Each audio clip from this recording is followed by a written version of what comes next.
Happy Tuesday, everybody. Welcome to the Sean O'Connell Show on ESPN 700 and 92.1 FM. Glad to be with you. World Cup soccer from Houston, Texas. Portugal, Uzbekistan. As Cristiano Ronaldo will take to the field again, trying to keep pace with the other big-time stars in this World Cup. And quite honestly, he is well behind right now. Kylian Mbappe with a pair of goals yesterday. Erling Haaland with a pair of goals yesterday. Both of those guys now multiple goals in multiple games so far in this World Cup. And, of course, Leo Messi has already scored 5 for Argentina through 2 games. And Mbappe, 2 more goals, right? Correct. So does that put him 3 behind Messi? He's 2 behind. 2 behind. So Kylian undercovered Mbappe, part of this whole thing. Kylian Mbappe has 16 World Cup goals, which heading into this World Cup was the world record. Miroslav Klose had 16 all time. Now Kylian Mbappe at 27 years of age has 16 World Cup goals with, I think, probably 5 more games to play in this World Cup. I mean, He might be the all-time leader by the end of this World Cup. He might be the all-time leader by the end of this World Cup. He will almost certainly be the all-time leader before he's done playing soccer for France. Messi will still be playing, maybe, in a World Cup this year, and his record might be surpassed. Maybe, but also not the way he's playing. The way he's playing right now, I think he should be able to at least stay ahead of the pace. But this, to me, right now, and again, your boy here, I am a prisoner of the moment, and I own that. I admit that. This feels to me, it's like Mark McGwire, Sammy Sosa home run race. It's like, wait, who's going to score more? And by the way, Erling Haaland is going to insert his name into these conversations for at least this World Cup because he's making it look easy. Cristiano Ronaldo, you have the mic, sir. You have the stage. You have to try to keep up. And that, by the way, is equally exciting. That's thrilling to know that one of the all-time greats is back against the wall, is cornered, is in his final World Cup, very certainly his final World Cup. Actually, I shouldn't say that because there's an announcer from 8 years ago. Oh, man. See, Portugal obviously made a decision that they're not going to let Ronaldo's selfish play affect them because they could have had Cristiano Ronaldo score. We're 2 minutes in against Uzbekistan. An extra pass, an extra touch could have given Ronaldo a relatively easy goal, and they didn't make that extra pass. So drama, conspiracy, soap opera in World Cup soccer as we're 2.5 minutes into the game. We've got a really good show lined up for you today. We've got extra programming today. Gordy Chiesa is going to join us at 11:30. He's also going to be with us all evening long at the Engine Room for our special draft broadcast. The Engine Room is 1388 South, 300 West. It'll be myself, Spence Checketts, and most importantly, Richard Smitty Smith and Gordy Chiesa as we take you through the first round from start to finish. Going to be a fun one, and there's a lot of days, right? You sometimes you wake up and your favorite football team is 11-0 so far on the season. Oh, another opportunity for Portugal, and this time Ronaldo just missed. He just missed. Sometimes you wake up and your football team is 11-0 going into a rivalry game, and you're like, you know what? This is one of the most important days in my sports fan history. This is one of these important days I'm going to remember. This is a day that means something to my life. If you're a Jazz fan, if you've been a long-suffering Jazz fan who has somehow stuck with it through these last several years, today maybe feels like one of those days. Today maybe feels like one of those days where you're like, you know what? This is the payoff. Today is the day that really begins the rehab, really begins the mending of the wounds and makes it worth it for me to have extended my season ticket packages, and makes it worth it for me to continue to buy Jazz gear. It makes it worth it for me to believe in this Utah Jazz franchise and the leadership that they've got. Great ownership group, and now the Angels kind of doing their roster mastery. Today feels like it could be one of those days. It also could be a day that lives in infamy, and in that case, it would be, well, really in both cases, we're going to have to mark it as June 23rd, 2026, the day that A.J. DeBonsa becomes a Jazz man. Cam Boozer follows his dad's footsteps and plays for the Utah Jazz. Most likely, in my opinion, Darren Peterson becomes a Utah Jazz man.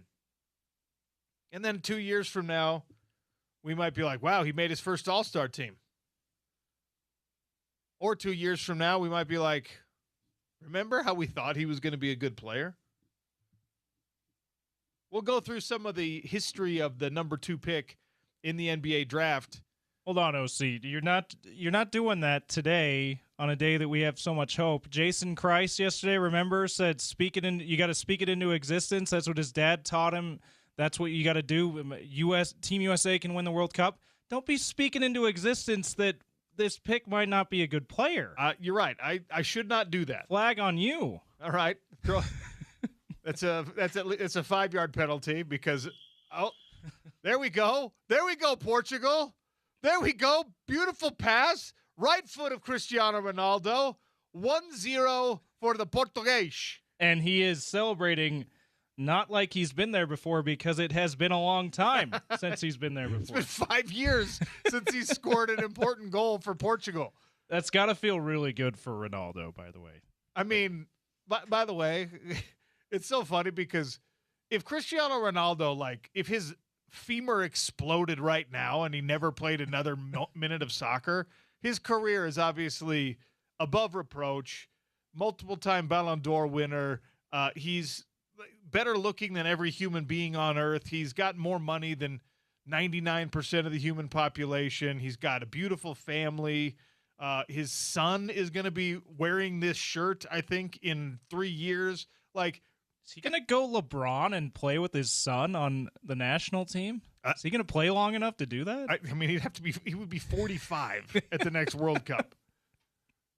But in any case, that goal looks like an ultimate relief for him. It shows you the level of, I don't know, competitiveness that these individuals possess, because he could have retired 4 years ago and no one ever would have questioned anything about him. But here he is.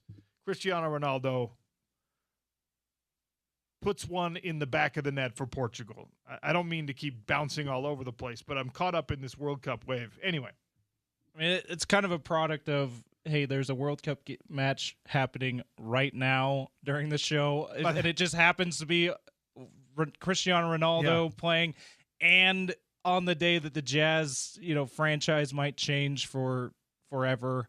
It's a big day. And that sounds like hyperbole, right? This could be a franchise-changing day, but what we have been led to believe with the scouting process and watching the college and mostly high school careers of these young men that are on their way up to the NBA ranks, we've been kind of told this is the franchise-changing draft. This is the one where if you're sitting in that top 4, if you're sitting in that top 5, you get to look back on it and say, hey, wow, what an important day that was for us. Here's the thing. You can miss. I mean, you miss more often. We went through this exercise a little bit yesterday, and there were 10 guys in the last 20 years that we were like, that is a definitive bust. And then there were 5 guys that were kind of question marks, and there were 5 guys that you were like, absolutely, you justified your position. That's a 25% hit rate in the NBA recently. We'll talk about it a lot today. Jerem Jordan joins us at noon. Bear Tourney joins us at 12:30. Head coach of the Utah Mammoth ahead of an NHL draft. That's coming right around the corner. And obviously, we have not had a chance to catch up with him post-season. We haven't had a chance to talk to him about the incredible run to the playoffs and some nice work in the playoffs, but a first-round exit I'm very excited to pick the brain of Bear Tourney because that is, much like the Utah Jazz, that the Mammoth roster, slightly different kind of model to roster building. And obviously depth is more important in the NHL even than it is in the NBA. But like the Utah Jazz, have a bunch of these young players that you're just like, wait a minute, this guy might actually be something that can help us win. And I'm not just talking about Ace Bailey. I'm talking like Isaiah Collier. I'm talking about some of these guys that are role players on the team, but they know that, and they fill that role, I think, pretty well. The Utah Mammoth have this pipeline of young talent and of size, which is pretty exciting. Bear Tourney also got an extension this week. His lead assistant got an extension, and they brought in Adam Foote as a new assistant coach. So he'll be on the bench for the Utah Mammoth for the first time, and we'll talk about all of that at 12:30. So if you're a Utah Mammoth fan, 12:30 is when you need to set that appointment. Byron Bader from Hockey Prospecting joins us to talk about the upcoming draft. You are not in the lottery position. You are not picking number 2.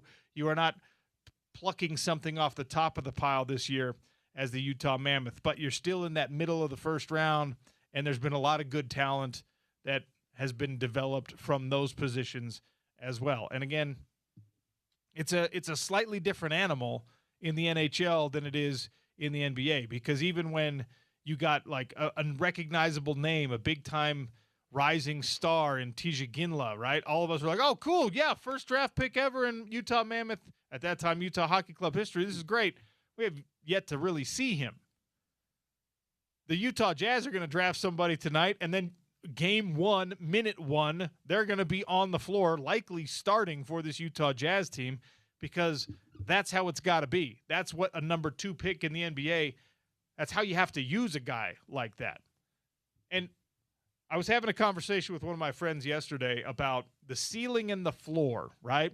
And I think the decision is mostly made, as we were talking about yesterday, for the Utah Jazz. They will pick one of the top 2, maybe top 3, I believe top 2 guys, whoever Washington does not select. So it's largely predicated on what happens with Washington. But he was like, man, I really feel like the floor for Cam Boozer is higher than the floor for Darren Peterson. And I don't disagree with that. The floor is not what you're chasing, though, when you're picking number 2. The floor is what you're chasing when you're picking number 22. Like, I need a guy who is at least going to be this good. That's the second half of the first round. That's the second round picks. When you're in the lottery, especially when you're in the top 5, you're not talking about the floor. You don't think the floor is even a problem for you. You're not imagining the catastrophic outcome. What will Hasheem Thabit be at his very, very worst? You don't want to know. You don't even want to bring that into your consciousness. So even if that is true, and I think it probably is, the floor for these top 4 prospects, top 5 prospects, top 10 prospects, while the business folks and the folks in the front office probably have to discuss it, probably have to actually care about it, from a fan base perspective, from a coaching perspective, and 95% of the way from a personnel man perspective, you can't even consider what the worst outcome is supposed to be. Because if you think there's a good chance that you end up seeing the floor of Darren Peterson, don't draft Darren Peterson. If you think there's a good chance that you see the floor of AJ DeBonsa or of Cam Boozer or of Caleb Wilson, if you think that you're going to get the floor of those guys, they're not top 5 picks. In the NFL draft, the Major League Baseball draft, the NHL draft, you don't even believe that the floor is something you will ever see. Maybe with injury and things like that. But you're drafting these guys because you think they're flirting with the ceiling. So I really would be curious to know, and maybe we'll get some more sound bites and things like that. I really would be curious to know how much consideration Will Hardy and company even have on, all right, what's this guy's bottom line? And not like the bottom line, like when he is scraping the bottom of the barrel and we're only getting half a season out of him. Now, like Joel Embiid, they have seen the ceiling and the floor of what drafting Joel Embiid is in Philadelphia. That's been largely health related. That is where I guess you have to consider it a little bit more with Darren Peterson, because he has had health questions. He has had issues that kept him off the floor, sometimes in a sort of mysterious circumstance for Kansas. And that was not long ago. As much as we have been assured that his doctor and his trainer and his nutritionist and whatever else are now on the same page, and they have figured out it was excessively high levels of natural creatine that then got supplemented with creatine, so you were overdosing on creatine, and that causes cramping. And it's like, all right, man, sure. Don't necessarily believe that in particular, but I believe that you may have gotten a handle on it. Just on that note, Jeremy Woo, friend of the show, ESPN NBA draft analyst, his latest mock that dropped this morning has the Jazz taking Darren Peterson. And he says in his little blurb about that, sources say Peterson's medicals have not raised major concerns with teams. So, and I think that makes a lot of sense, because if they had, something would have been leaked in the last month and a half, OC, right? Since the NBA draft lottery, since his creatine explanation went public, somebody would have said, "Hey, man, we don't think Darren Peterson's a top 5 pick because of this stuff." Since we haven't heard that, I think it's pretty obvious that there's no major concerns with that or anything as far as his health goes.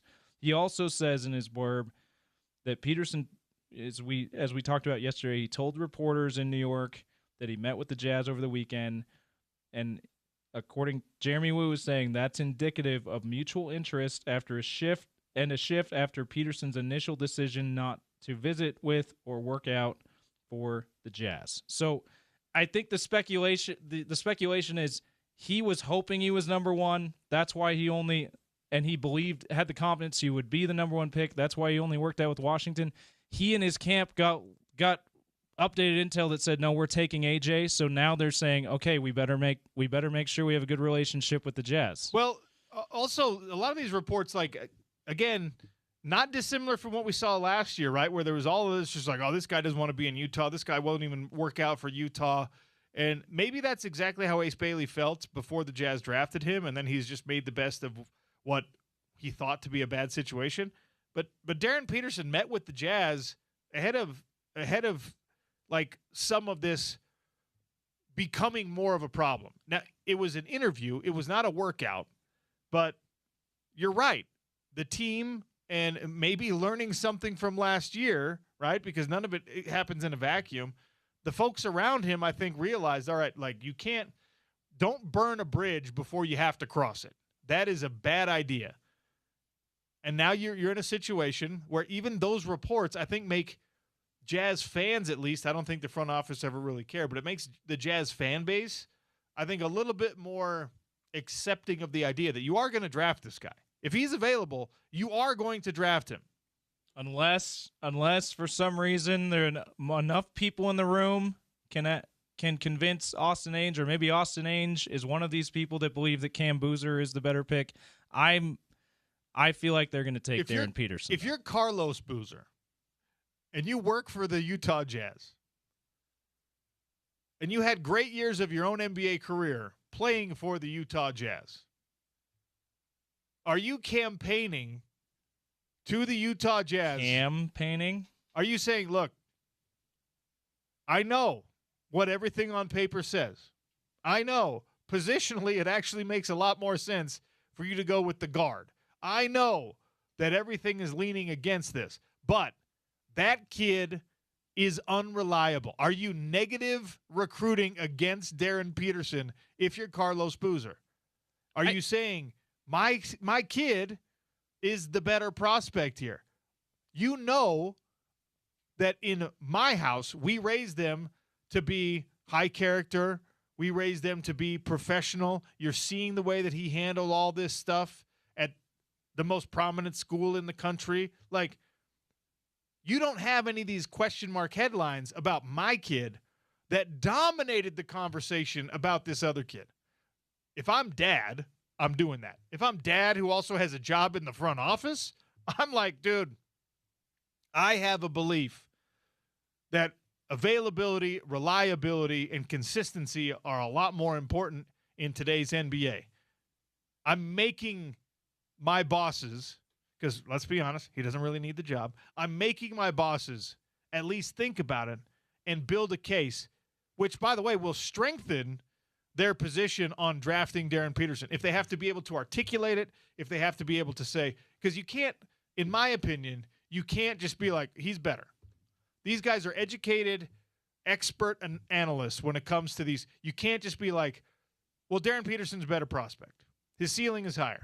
What about his floor? If I'm Carlos Boozer, I'm saying, what about his floor?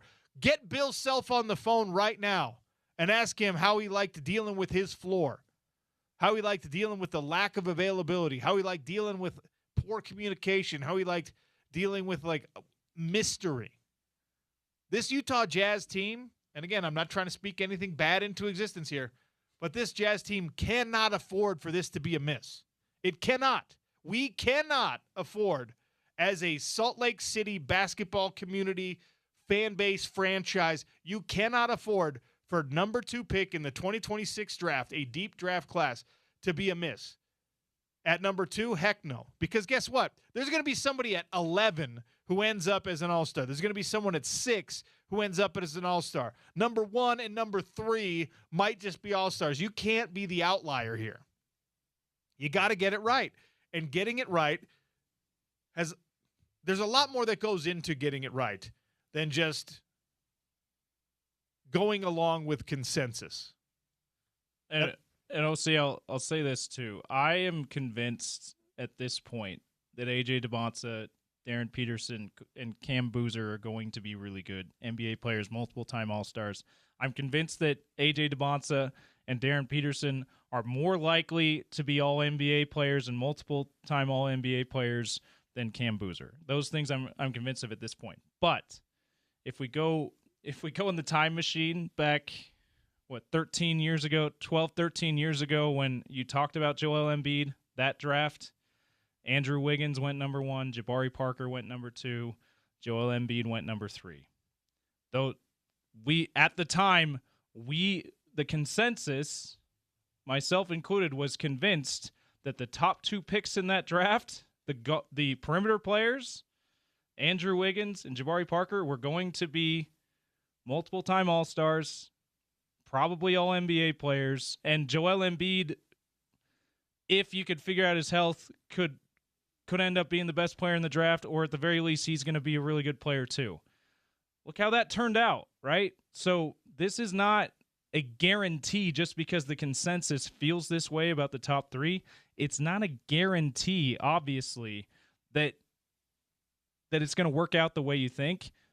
That being said, if you are convinced as a front office, you are convinced that someone's ceiling is going to be what they're going to turn into ultimately, and what I'm talking about, AJ DeBonsa, Darren Peterson are going to be all NBA players, maybe MVP candidates, maybe MVPs, right, for their franchises.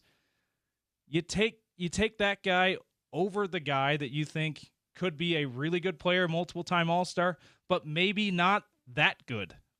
And in that case, that's Cam Boozer probably.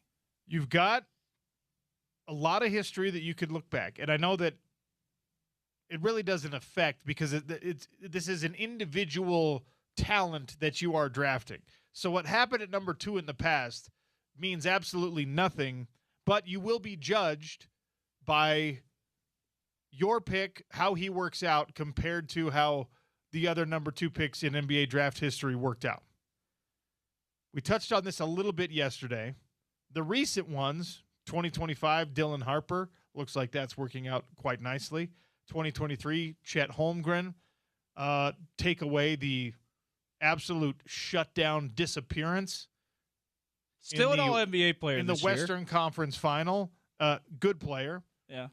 Ja Morant in 2019, take away all of the issues off the court, which I know you really can't, but take away some of those issues off the court. And you probably still, even with the issues off the court, you're probably still happy that you have Ja Morant. Yeah, Memphis, if they went back in time, they still probably would have taken Ja Morant number 2 overall. Now, I don't think the character concerns exist necessarily with any of these top 3, top 4 prospects, but that would actually be another interesting conversation to have. Like, if this dude ends up being Ja Morant in Salt Lake City, will you still be happy that you picked him? Whoever it is. Because Memphis is going to react to that a little bit differently than Salt Lake City does, for obvious reasons. Of the number 2 picks in NBA draft history, pay attention to this, hint, hint, 11 have gone on to be Hall of Fame players. By the way, that does not include Kevin Durant because he's not officially a Hall of Famer, but he will be. He will be. But that number is Kevin Durant's not included in that number. Ja Morant might be, right? Okay, so Jason Kidd, 1994 number 2 pick, Hall of Famer. Alonzo Mourning, Jason Kidd, 1994. Alonzo Mourning, 1992. He's a Hall of Famer. Gary Payton, 1990, Hall of Famer. Isaiah Thomas in 1981 went on to be a Hall of Famer. Bob McAdoo, Wes Unseld, Earl Monroe, Dave Bing, Jerry Lucas, Jerry West, Elgin Baylor, Hall of Famers. All right? 22 number 2 picks have gone on to be all NBA or all ABA players. There's one player who was not all NBA but was all ABA. That was Marvin Bad News Barnes. Okay. 26 of these number 2 picks have gone on to be NBA All-Stars. 3 have been MVPs. 4 have been Defensive Players of the Year. 12 have gone on to be NBA champions. Here's another one. Number 2 picks that have gone on to be the Rookie of the Year, because we are not real patient with however this works out for the Utah Jazz. Ja Morant, Rookie of the Year. Kevin Durant, Rookie of the Year. Emeka Okafor, Rookie of the Year. Steve Francis, Rookie of the Year. He was a co-winner with Jason Kidd. Grandma Ma, Larry Johnson, Terry Cummings, Phil Ford, Sidney Wicks. There have been 12 players who have been the number 2 pick and gone on to be Rookie of the Year winners. And almost all of those guys were really good players. Emeka Okafor might be the only outlier of the guys you just listed. He looked like he was going to be really good, though, even out of college. So didn't turn out that way. So, look, it's unrealistic to say I need this number 2 pick to be a Hall of Famer when it's all said and done. It's probably even unrealistic to say I need this number 2 pick to end up making an all-NBA team. But that's kind of what you need, right? I need this number 2 pick to be in serious consideration to be Rookie of the Year, because it has to happen quickly. The way that this is all set up for the Utah Jazz with other players' contracts working out with the other personnel moves that they have made, you have to hit, and you can't hit in year 4. You have to hit in year 1, 2, 3, right? I need at least, again, I know these are unreasonable expectations. I need this person to go on and be an all-star. I need this person, whoever it is, and I think it's Darren Peterson, to be in strong consideration for NBA Rookie of the Year next year, this coming season. In the year of our Lord 2026, 2027, I need his name to be one of the first ones mentioned as Rookie of the Year. And what you really want, what you really desperately search for, is even more than that. I need him to be the Defensive Player of the Year. Not going to be the case, I don't think, with any of these guys. Maybe AJ. I need him to be an NBA champion someday. Again, it's an unreasonable expectation given the world that we live in with Victor Wembanyama and all those guys hanging out there, with Shai Gilgeous-Alexander still there, with Luka, 8 years left of great basketball at least out of him. The accolades, I'm glad you broke it down on the notes, James. The number 2 picks, the best. You could go player by player, but what you really need is you need to collect some of that trophy. You need to collect some of that gear. You need to collect some of those recognitions, those awards, as somebody who's drafted number 2. You have to justify your position in this draft, in this year, with this franchise in this moment in its history, you can't just be, hey, he's Emeka Okafor. He's a really good player. No. You have to be great. That is an immense amount of pressure. And who you draft has got to be based on who do I think is not just going to be a good starter for us. I need someone who is going to be great. If I don't believe in my basketball heart of hearts that person is going to be great, don't draft him at 2. No matter what the rest of the league says, don't draft him at 2. And that might be what disqualifies Cam Boozer for me, by the way. Because I think he's going to be really good. I don't know if we're ever going to talk about him as being great. And that's the point that I've been trying to make. That's where I've landed on here. And listen, like I said, I think the best comparison to this top 3 might be that 2014 draft with Andrew Wiggins, Jabari Parker, and Joel Embiid. Maybe it turns out that Cam Boozer is the much healthier Joel Embiid of this draft. He's clearly the best player of this draft class. Maybe that's how it turns out. But at this point, the ceiling seems to be way higher in those other 2 guys, perimeter players. Plus, perimeter players, especially tall wings like AJ and Darren Peterson, that's what stirs the drink on NBA teams right now. That's what drives championships right now. You know, all due respect to Jokic and Wemby, they're outliers on what wins championships right now. You gotta go with one of those. Whichever of those guys lands at number 2, in my opinion, it'd probably be Darren Peterson. All right, got to take a break. Gordy Chiesa is going to join us on the other side to talk about, well, more of this. We're down to crunch time. AJ DeBonsa, Darren Peterson, Cam Boozer, somebody else. Who are the Jazz going to pick tonight? Sean O'Connell Show just getting rolling on ESPN 700 and 92.1 FM.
A full slate of World Cup soccer today. Portugal right now up 2-0 on Uzbekistan, who had a goal called back on an offside in Group K action. And, of course, we march toward tonight's NBA draft, where the Utah Jazz will pick number 2. I guess barring any completely unforeseen trade, they will pick number 2.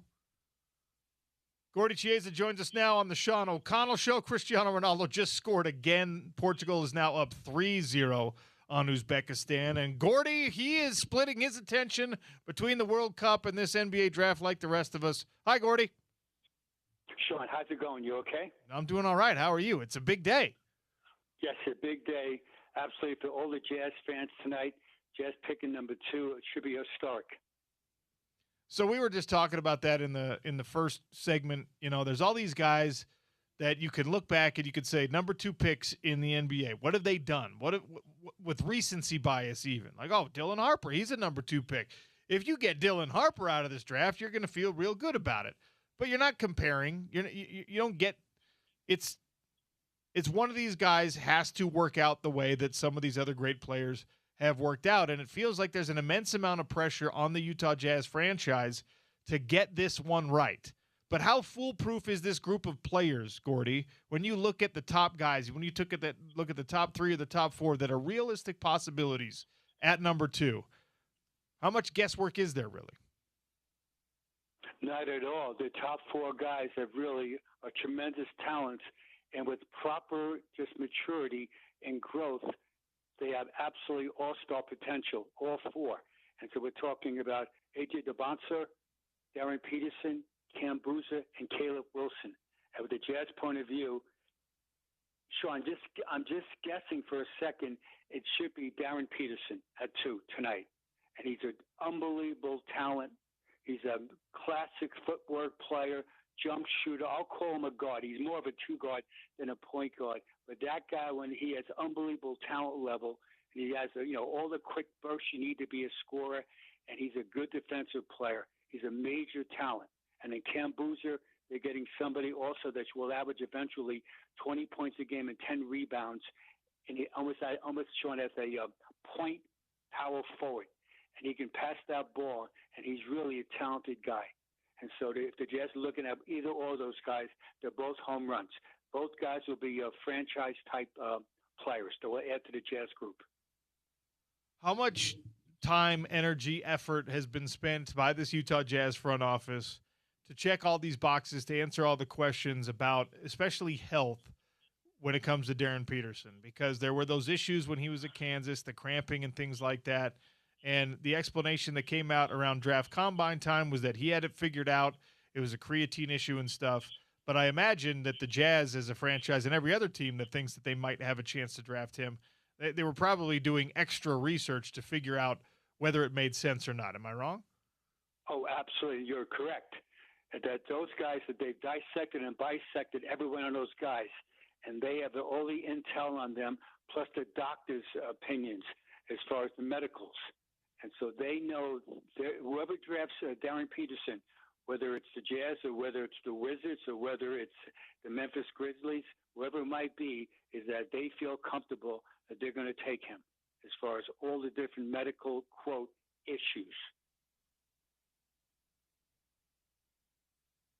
There was a conversation, according to multiple reports, between Darren Peterson and the Utah Jazz.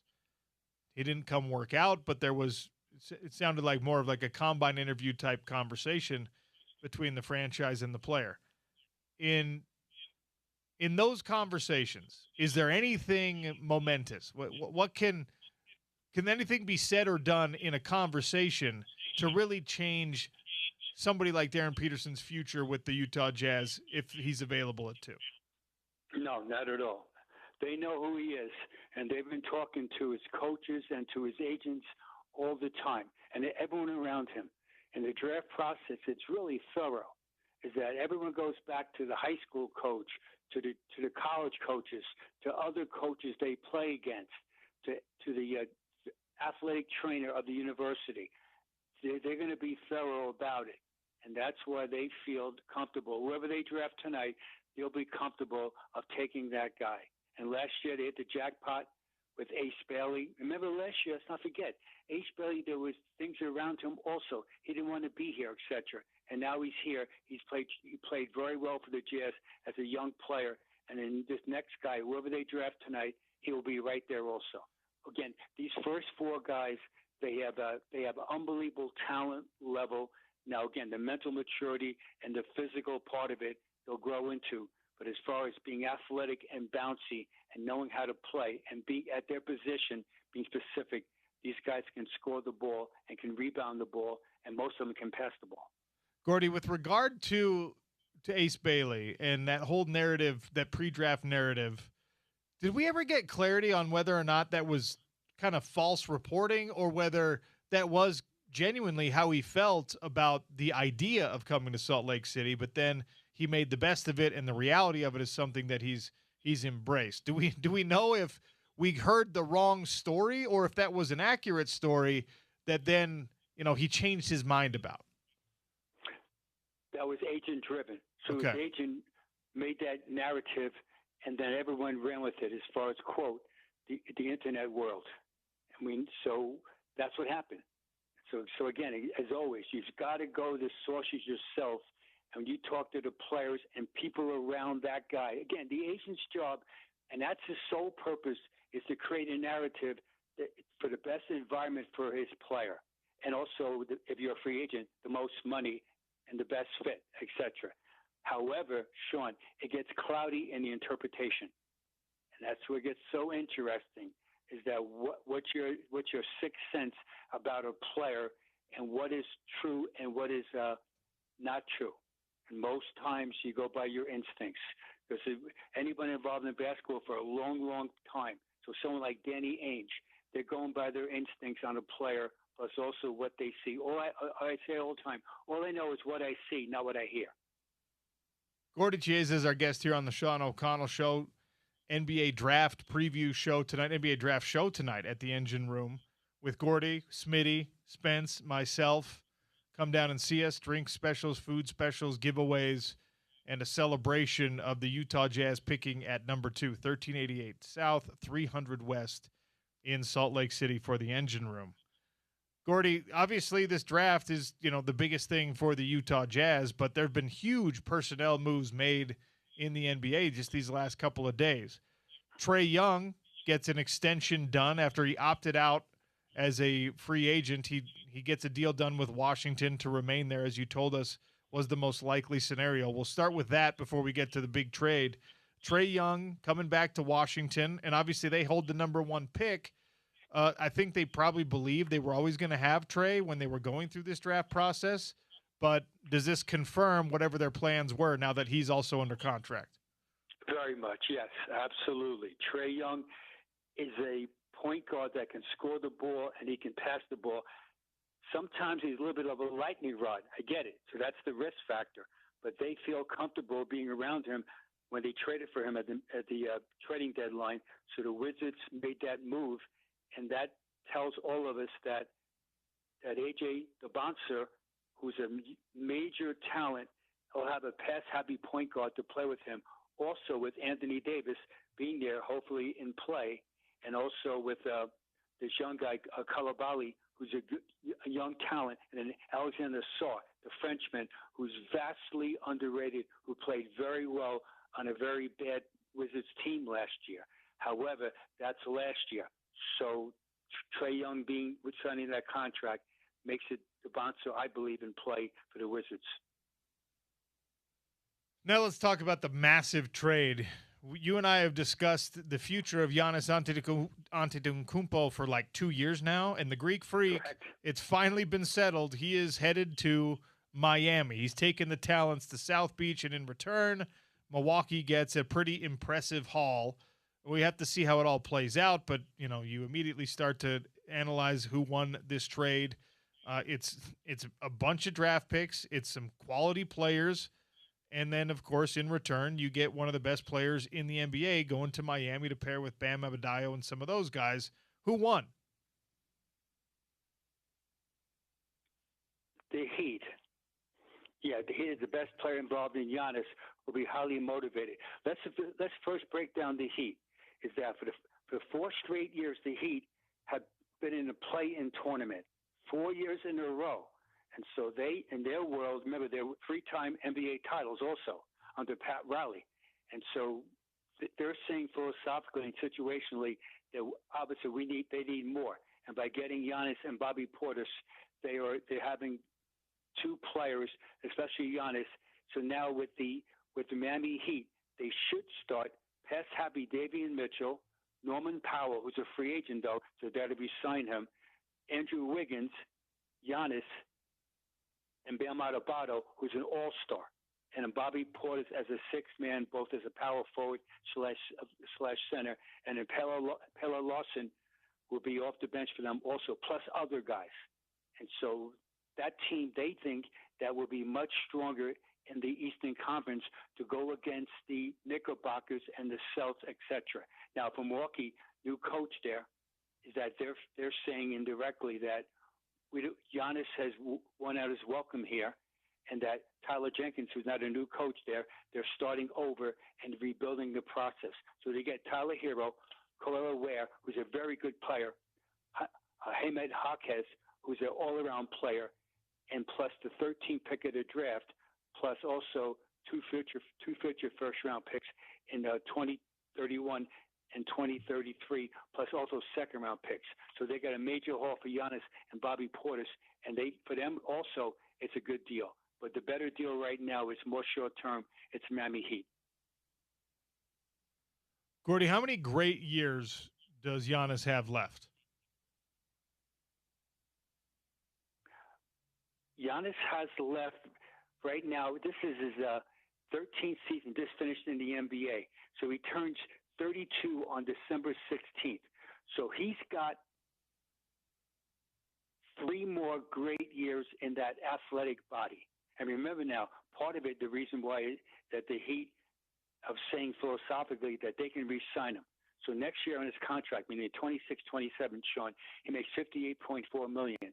Then he can opt out in 27-28, and 6 months from now, if he does opt out, he can sign a massive contract for 4 years, total package, $275 million. And so they're confident they can re-sign him, and he has left in his body, I'm saying, at a high level, elite level, 3 more years. Bobby Portis' contract is absolutely giddy in a good way. It's team friendly. Bobby Portis, again, off the bench, banger, hustle player, timely shooter, got some toughness. His contract is actually really team friendly. He makes next year $14.5 million, and the following year $15.5. So it's literally under the mid-level exception, which this year $15 million. And again, I know I'm getting geeky right now as far as these contracts, but it does matter.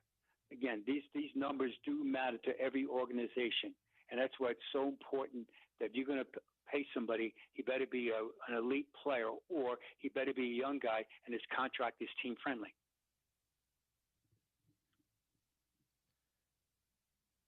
Now that you've got, if you are the Milwaukee Bucks, you've got 2 first-round picks this year. I mean, we've talked about how deep this draft is. We've talked about the fact that especially, it's very, very top-heavy, but where their pick and the Heat's pick is, and you've got 2 in the first round. Are they going to be able to add important pieces quickly based on even the early results of this deal?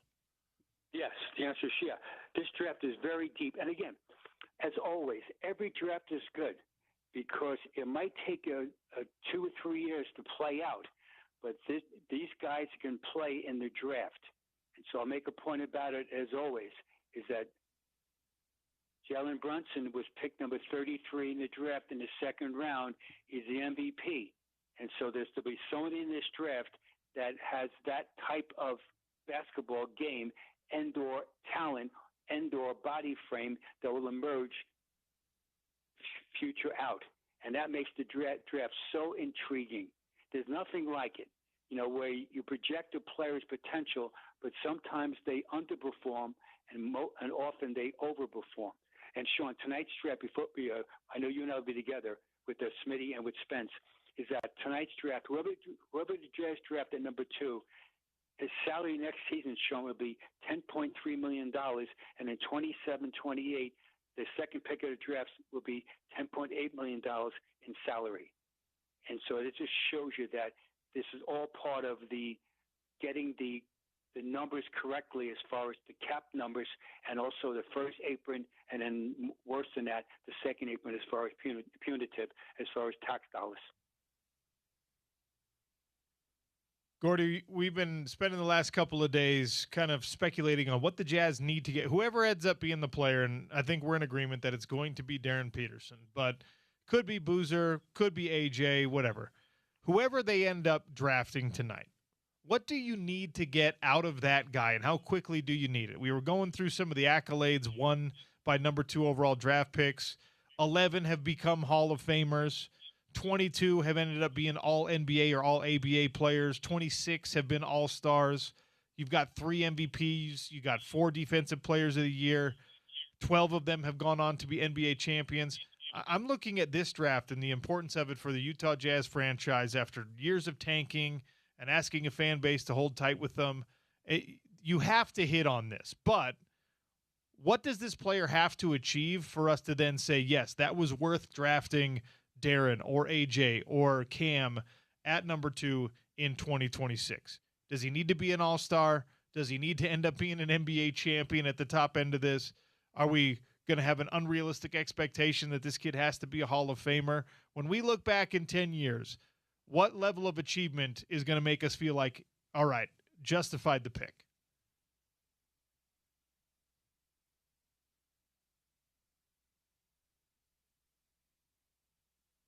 Year, 3 to 5 years, yeah, because these guys are so young, 19 years old. So hopefully, with that guy, whoever the Jazz pick at age 22, he's an all-star. His third to fifth year in the NBA, which is really realistic, and that this player, along with Ace Bailey and all the rest of the people that either we don't know who they are or they're in their prime, meaning right now, Jaren Jackson, Larry Markin, etc., and those guys, and hopefully Walker Kessler, that they can get the Jazz back to the playoffs hopefully soon, meaning if not next season, definitely the 27-28 season. So the Jazz, this guy will have major talent, and he'll be a franchise type difference maker. And that's realistic because these kids have talent. But again, they're just so young. They're 19 years old. Let's not forget about Victor Wembanyama. This guy, I know he's getting paid a lot of money. Let me preface that saying that. However, also within that, he's only 22 years old, Victor Wembanyama. He has the weight of the shoulders all around him as far as on those narrow hips and stuff to try to lead the Spurs franchise. The Jazz player at number 2 will have the exact same, eventually, type of expectation level to lead the Jazz into a deep into playoff run eventually. Gordy, what's your list today? Okay, my list today is very similar to, I'm going to break down the last 10 of the NBA second overall pick. Sometimes, Sean, you know the expression, the good, bad, and the ugly? Well, this is part of it right now. 10 years ago, back in 2016, the second pick was Brandon Ingram by the Lakers, and now he plays for the Raptors. In 2017, the second pick that year was Lonzo Ball of the Lakers, also drafted him, now plays for the Cavaliers. 2018, the second pick of the draft was Marvin Bagley, drafted by the Kings, now plays for the Mavericks. 2019, John Morant of the Grizzlies. 2020, James Wiseman of the Warriors. And Sean, that draft was so interesting because that's what we call the NBA bubble draft. That was November 18th, 2020. That was during COVID-19, and that wasn't even live. That was in a video conferencing at the ESPN headquarters in Bristol, Connecticut. And the Warriors' second pick was James Wiseman. Number 2021, Jalen Green of the Rockets now plays for the Suns. 2022, jackpot. Chet Holmgren plays for the Thunder. 2023, Brandon Miller plays for the Hornets. 2024, the Frenchman Alexander Sarr, who now plays for the Wizards, and last year was jackpot Dylan Harper of the Spurs. Those guys were all picked in the number 2 in the draft. In Jazz history, the last time the Jazz picked at number 2, as far as in the overall draft, that was in 1980. The Jazz drafted Darrell Griffin, Dr. Dunkenstein, and he had an 11-year career with the Jazz, and he was voted the Rookie of the Year back in 1981. And just two quick notes. Sean alluded to about the MVPs and stuff, and also All-Stars. Kevin Durant, back in 2007, was picked number 2. Number 1 was picked that year was Greg Odom by the Portland Trailblazers, and Kevin Durant is still playing and is heading to the Hall of Fame. Another quick side note, back in 2006, the year before, the second pick of the draft was LaMarcus Aldridge, who had a tremendous career, who was drafted and was traded to the Portland Trailblazers. The first pick shown was an Italian guy named Andre Bagliani, and he had a very nominal career. So it does happen. This time, though, tonight, it will happen in a positive way. These kids, whoever picked the number 2, will have tremendous careers. Gordy, very excited to hang out with you tonight at the Engine Room, and you and Smitty, Spence, and me hanging out for the NBA draft. Can't wait, man. Either can I. We're definitely excited about it, and I'm geeked about Sean, you and I being together. That's Gordy Chiesa, our resident NBA guru, brought to you by our friends at Aladdin Industries, your Velux Skylights dealer here in the state of Utah. You can hear a lot more of Gordy this evening, 6 to about 9-ish as we go through the first round. All right, we got Jarom Jordan joining us next, and some huge breaking news that is very germane to one of the biggest stories in the Big 12. Brendan Sorsby opting out of this legal battle to remain eligible at Texas Tech so he could enter the NFL supplemental draft. Ruh-roh. Those plans are no longer possible. I'll tell you why with Jarom next on the Sean O'Connell Show, ESPN 700 and 92.1 FM.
Well, it's been a while, but we bring back some red and blue, which will be a staple on the show as we head closer and closer to football season.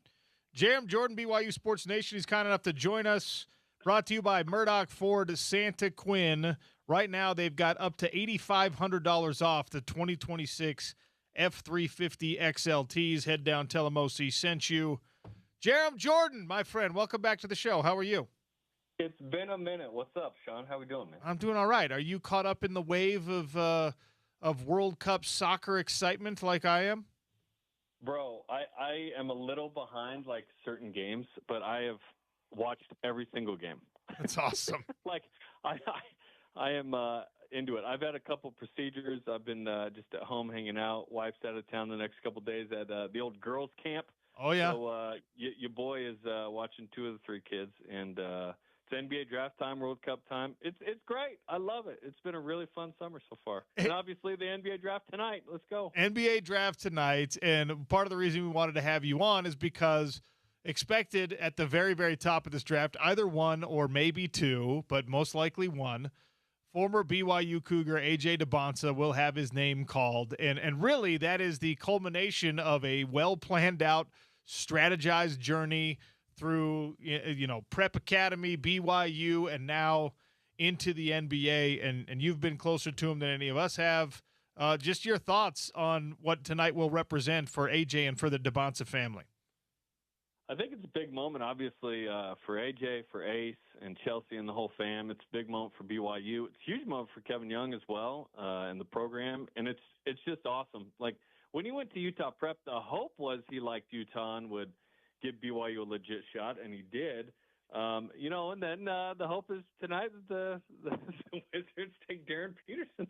No, I'm cool with either one. As a Jazz fan, though, I would love to have AJ, but I think Darren Peterson would be great here too. But I think it's a win-win. Either BYU has a dude that's the number one pick, or he gets to stay close to his kind of second home here in Utah. His home is Brockton, right? Yes. But his second home has sort of become Utah.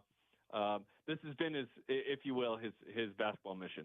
You live there for 2 years, you have an affiliation and a connection, and I went to Brazil on my mission, so I'm rooting for Brazil in the World Cup. I was going to ask you. Neither here nor there. I was going to ask you where your secondary allegiance lies, and here in Utah, it's often wherever somebody served their mission. So I guess that answers. Right. Yeah. And I lived in Portland as a kid, and my parents divorced, moved to Utah, and so I've had Seahawks, Mariners, loved the Blazers growing up, the whole thing, but. No, I love the Jazz, and I'm excited. I've never been more excited for an NBA draft. One, as a person affiliated with BYU, but two, just as a fan of the NBA. I just think it's a loaded draft. Obviously, there's a cool connection with AJ, but it's a huge moment tonight for AJ and who he's become, who he's becoming, and then for BYU, obviously, I think it's one of the great moments in BYU sports history tonight. I know that Ryan Smith and I don't have the same brain. That's why he's a billionaire and I'm doing this. I have a hard time letting things go. And I would have a hard time if I were him or if I were anyone anywhere on this chain regarding A.J. DeBonsa.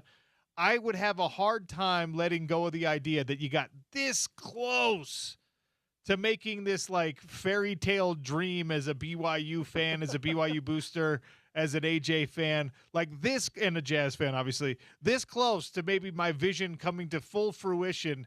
Do you think there is any of that for even the Ainges or for Ryan Smith? Because it felt like, not that he ever said it publicly, but it felt like the plan was, I'm going to support this kid as he makes a move to Utah. I'm going to try to get him to my alma mater, to BYU, and then maybe if everything works out, I'll have him playing for my professional franchise. Well, you're like one pick away from that being a possibility.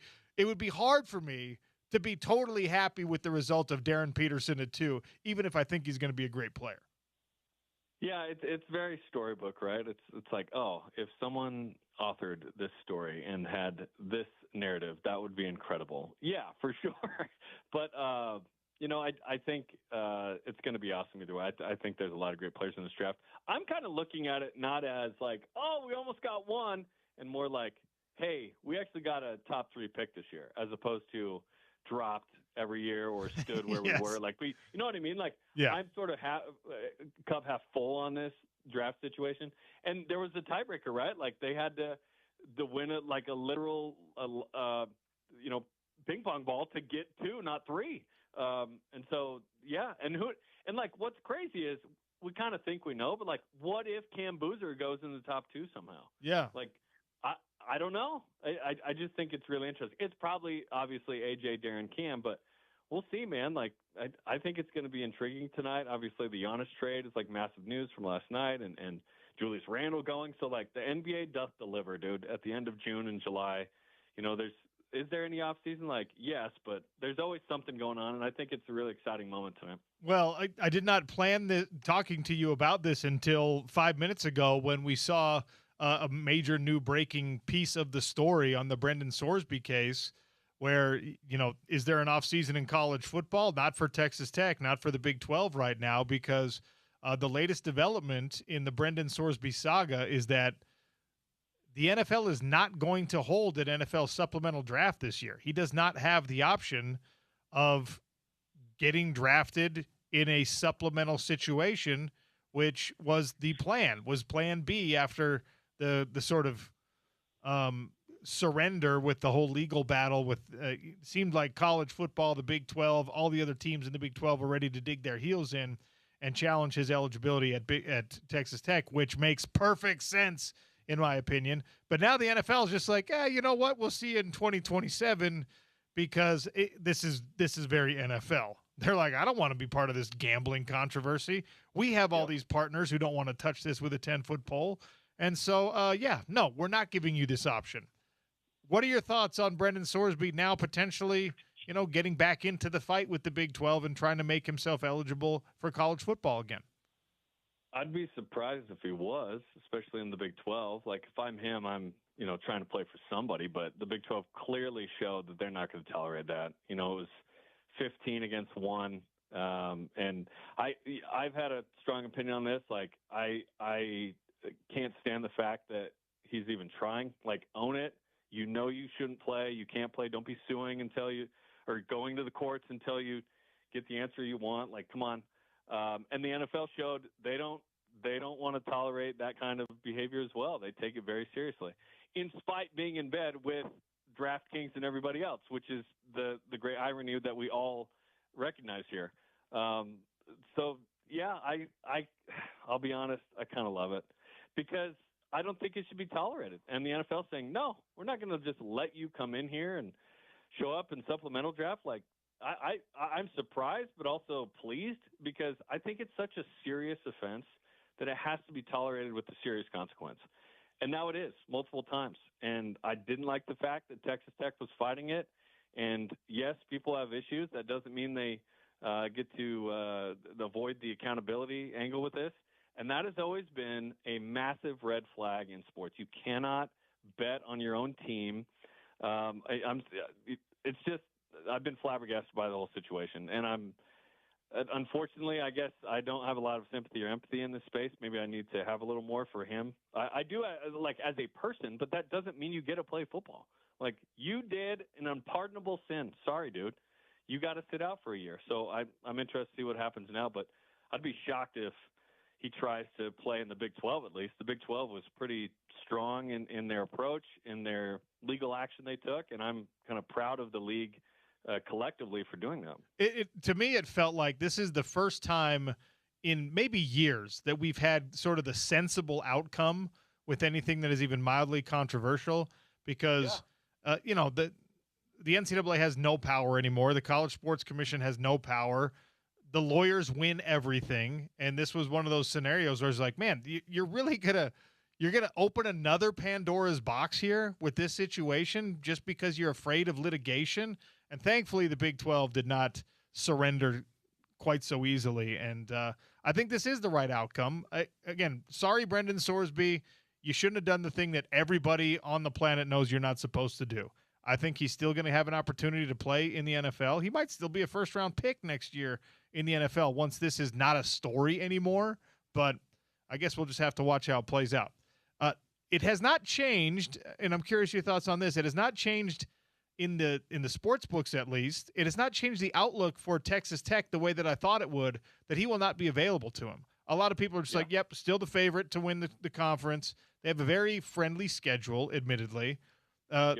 Like the over-under is set at 11.5 wins. You're questioning whether they're going to go undefeated or not. I am not all that sold necessarily on this Texas Tech roster, but I wasn't last year either, and I was wrong about that. Your thoughts on the fact that the absence of Brendan Sorsby doesn't really change their outlook that much? Yeah, it's a little surprising, but also not in that they did a great job in the portal again. I don't think their front seven is going to be as elite as it was last year. And I say elite until they played Oregon, and then Oregon played Indiana, and then Indiana played everybody. Like, there's just levels to this, right? But to me, they should be the preseason favorite in the Big 12. Is the margin a little smaller with BYU and others? Yes. But Will Hammond, in the games he was in, showed enough to give you, some excitement if you're a Texas Tech fan. Also, he's coming off an ACL, so that's a question mark. He should be ready in 2 months. That's late August. Like, how is he going to be off that? I just think they've got a lot of talent. Also, I don't think BYU, and this is where, like, I try and be real about things. BYU got outscored 63-14 in 2 games against Texas Tech. BYU cannot walk in saying we're the favorite now after those 2 games. I'm sorry. You have to prove yourself again. And BYU was very good last year, almost great. If they show up in one of those games, maybe they're in the playoff. Maybe. Who knows? But now it's like, okay, Kalani Sake always says stay hungry and humble. And I think BYU this offseason is thinking about we got to get to Arlington, and we've got to, if Texas Tech is there, we got to beat them. And I'm with you. I'm like, undefeated feels like a stretch. But in terms of who the favorite should be, not who I think will win the league, who the favorite should be is Texas Tech. Well, I've settled on if BYU doesn't win the conference this year, they're never going to win the conference. With what they have coming back, with what they brought in the transfer portal, I'm super high on Bear Bachmeier. You've got the offensive player of the year. You've got a guy that I keep reading these articles about might be the best linebacker in college football, and Kedu Luave. The speed on somebody that size is unfair and ridiculous, right? And I'm looking at him like, all right, well, if not now, when for BYU? Because it's all kind of lining up. They've got a friendly schedule. Texas Tech has now this distraction plus the absence of Brendan Sorsby, although I like Will Hammond a lot, so that might end up being kind of a wash at the end of the day. And I fully understand why, the messaging is what it is from the coaching staff and why BYU fans don't want to get out over their skis. But I look at this roster and I look at the fact that Utah's got a first-year head coach this year, and I'm looking at it, I'm going like, if not now, when for BYU? There's certainly that thought, right? And yeah, I've heard that thought, and to some degree, I agree as well. But I do see, like, BYU just got its highest recruiting class ever, so I'm going to give that group, like, in 3 to 5 years, a chance at that in terms of, like, that group might be the most talented BYU team. In terms of the timing, like you're talking about, of, like, all the personnel that BYU has, led by L.J. Martin, Kedu Luave, Bear Bachmeier, and so on and so forth, like, BYU's in position. They are in great position to win the Big 12, perhaps, challenge for it, get into the playoff, hopefully. Like, it's not playoff or bust, but it's close for BYU given how close they were the last 2 years. So there is pressure, but I think this group is ready for it. Like, BYU's never had a more talented roster. They've never been more experienced in a Power 4 league, obviously. Like, it's year 4. Sometimes it takes a sec, right? And I think BYU's ready for the moment. And adding the Notre Dame game was massive. Like, the ACC reconfiguring the amount of games they play in league, Cal having to cancel, BYU suddenly getting Notre Dame, they cancel with USC. Like, the stars have aligned for the perfect opportunity for BYU. They could both be undefeated going into that game. Notre Dame certainly should be. BYU hopefully is. And that could be one of the most epic setups for a game in BYU football history. It might be 2 top 10 teams with game day in town. Like, the opportunity is there. Now it's up to BYU to actually do it. This is a story I avoided talking about mostly because it was a criminal case and it wasn't a football story after the expulsion. But, Parker Kingston case, the charges have been dismissed. There is reports out there that there might be a refile. There's always the question of at what point did he report things and start a repentance process and a get right process with the honor code office and things like that. I don't know that information. I don't know if anyone does outside of his personal circle Is there any possibility that Parker Kingston plays football for BYU at any point this year?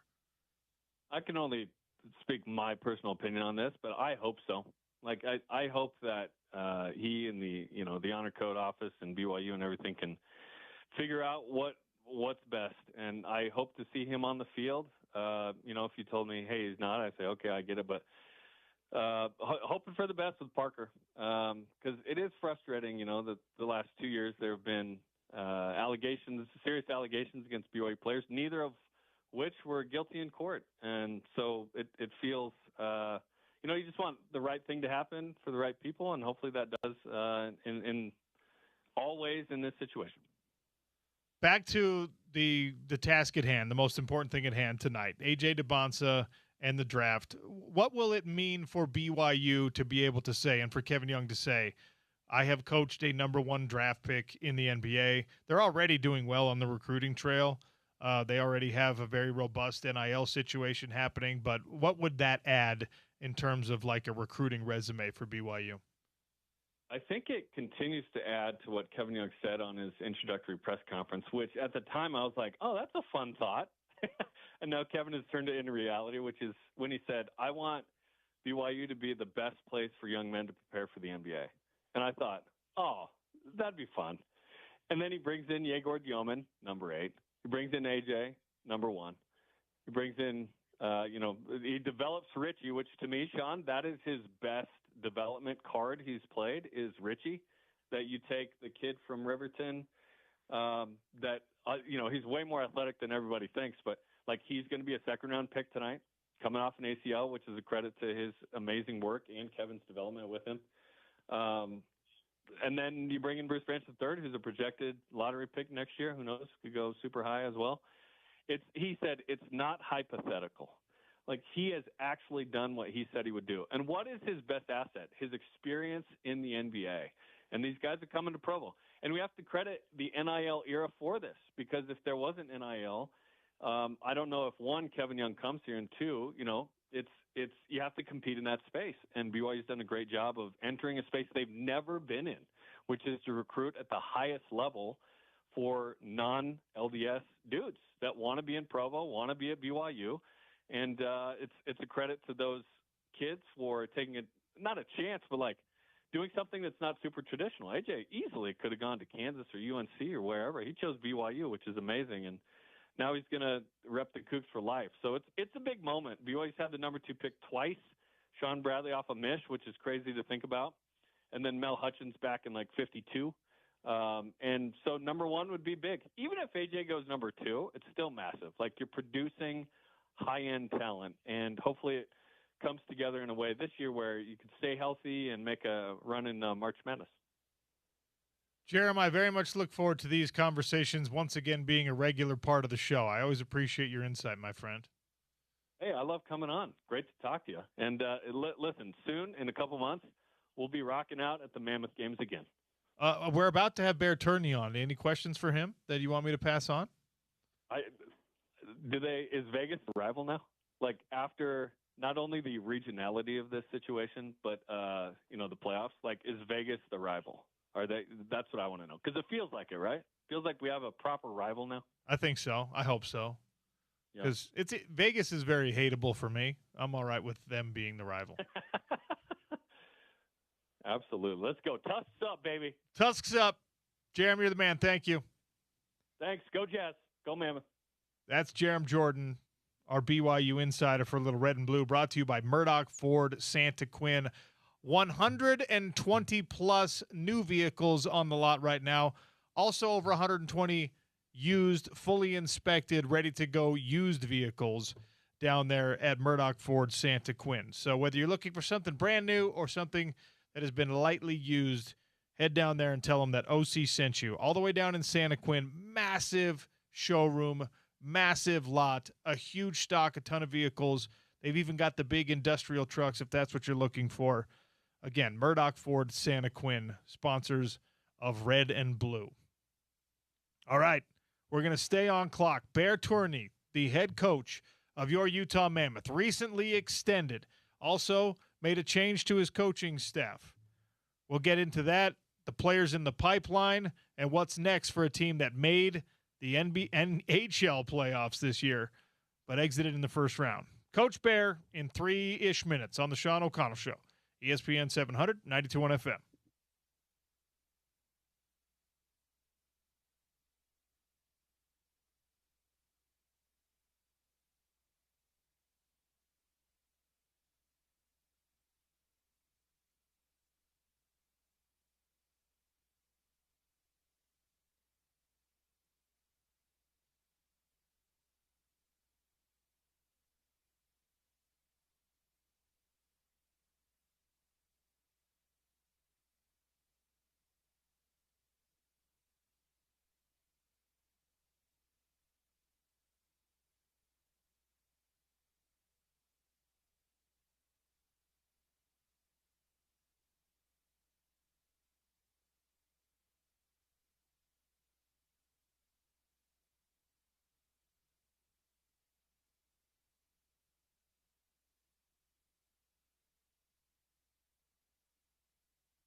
Welcome back to the Sean O'Connell Show. Portugal is up 4-0 on Uzbekistan in World Cup play.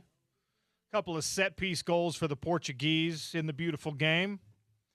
But we're talking some hockey here on the Sean O'Connell Show. We're lucky enough to welcome Coach Bear Andre Tourigny of your Utah Mammoth, recently extended. He will be here for the foreseeable future, and we're all very excited about it. Coach Bear, welcome back to the show. How are you, sir? Very good yourself. We're doing great. We're having a great time this summer. I've jumped on the soccer bandwagon. Oh, there we go. Not exactly my favorite sport, but the World Cup. I'm caught up in the wave, Coach. Yeah, that's fair and that's good. I think that's good to have some diversity in our back pocket. And there's the draft tonight, so that will be pretty cool as well. It's going to be great. I think it's a great time to be following sports here in our state, and one of the good reasons for that is, of course, your Utah Mammoth team coming off a run into the playoffs. And now we get the good news that you have reached an agreement to stay on with the club, an extension for you, an extension for Blaine Forsyth, and you bring in Adam Foote. I want to start with your deal. Why did it make sense for you and for the franchise to keep this marriage going? I cannot talk for the franchise. You will have to ask them. For me, I think it's a no-brainer. I think Ryan and Ashley put a tremendous culture around the team, and they do everything right to make sure the player love to be here and they're treated right and their family, and same thing for our staff. So I think it's a privilege and an honor to be in that part of that organization, and that is a B. Been with those guys for 5 years now, going on 6, and been a really good run with those players. I love that group. I love the leadership of our group. I love the youth and the depth and the potential of our group. And we progressed together for the past 5 years, and looking to keep progressing. There's a lot of upside in our team, and it's exciting to be part of that, to be every day in the trenches with those guys and looking for solution. I think that the guys really bought in on the culture we want to have, the mindset of continued improvement and so on and so forth. So it's great to be somewhere when you feel you can be yourself, and the player buying in and that, and they're excited about it. Every day we show up at the rink, and we have that excitement, that fun to be together, and that fun to get to work. So that's where I want to be, and there were no doubt in my head.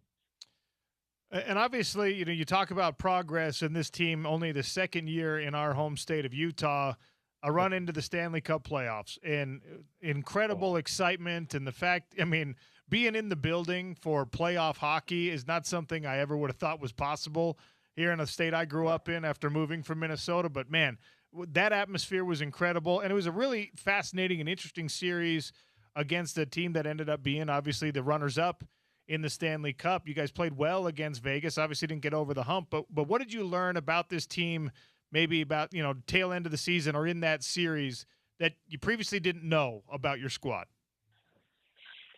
That's a good question. I know what we learn. We talk a lot.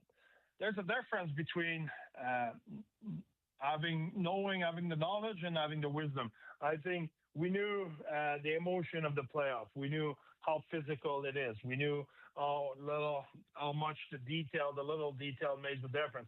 But now we lived it. Now we have the wisdom. Now we're okay. I understand exactly what it means. I think there were a lot of example, the time and space. You always see there's no time and space. Well, after the first game, especially, we have players coming to us as, oh my God, how we can release the pressure, how can we find our game, and we work with them a solution of how we can create more possession, how we can release pressure, how we can be more effective offensively, and the player progress inside of that. They adjust, and now they understand. Now they have the wisdom. So we want to be back in there, and the player will exactly know. Okay, that's how it's going to be. And those are the kind of a detail who will make a huge difference, especially in the playoffs. So it's the same detail, 10 times more important. So I think now the player understands that. I think it was fascinating. Not that any of us ever had any doubt because he's a great player, but playoff Cooley was something to see. It was fun to watch him ratchet up his physicality, and he was excited to mix it up, and obviously had some goals and some really important moments in that series. But when you get that out of a player that you probably already had that expectation of, and you already knew that he was capable of something like that, how gratifying is it as a coach to be like, aha, that's my guy, and I know I can trust him next year and the next year and the next year when we're back in these positions. Yeah, it's another good example you're bringing. Cools has that competitiveness and that IQ, and there were no doubt. But then Cools has a really good start of the series, and then suddenly he draw attention. We told him that. We told him, hey, you will see now they will get at you. They will try to disturb you, intimidate you, and stuff like that. And then he lived it. And then they were all over him after whistle and all of it. I think it was good for him to live it. And at some point, he realized, okay, I knew that will happen, but now I understand exactly what will happen. He had a little bit of frustration because of it at some point in the series, and then he got used to it, and he dealt with it the right way. So that is experience. That's what we learned in that series. That's what our guys. Okay, there's not revelation stuff we did not know.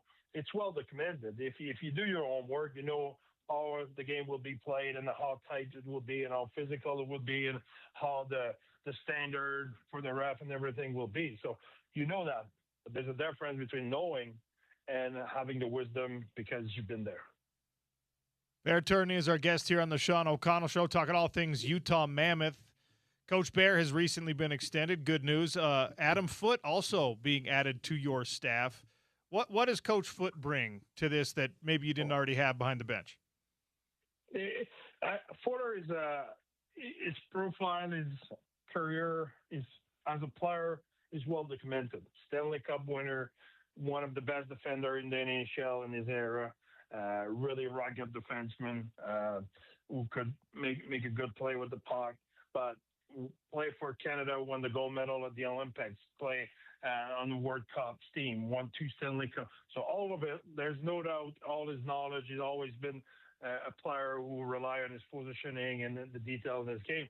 So now you fast forward that as a coach. I had the opportunity to coach with him when I was in Colorado and learned a lot from Footer on detail, positioning, mindset, psyche of the game, and so on and so forth. So having the opportunity to work with him again, and now he's more experienced. Now he's been on 2 coaching staff who won Coach of the Year in the NHL. So he brings a lot. I always say Coach of the Year, it's Staff of the Year. There's contribution from everybody. So what Footer brought in those 2 staff is really amazing. So having the opportunity to have him, it will add a lot of knowledge, a lot of wisdom to our coaching staff.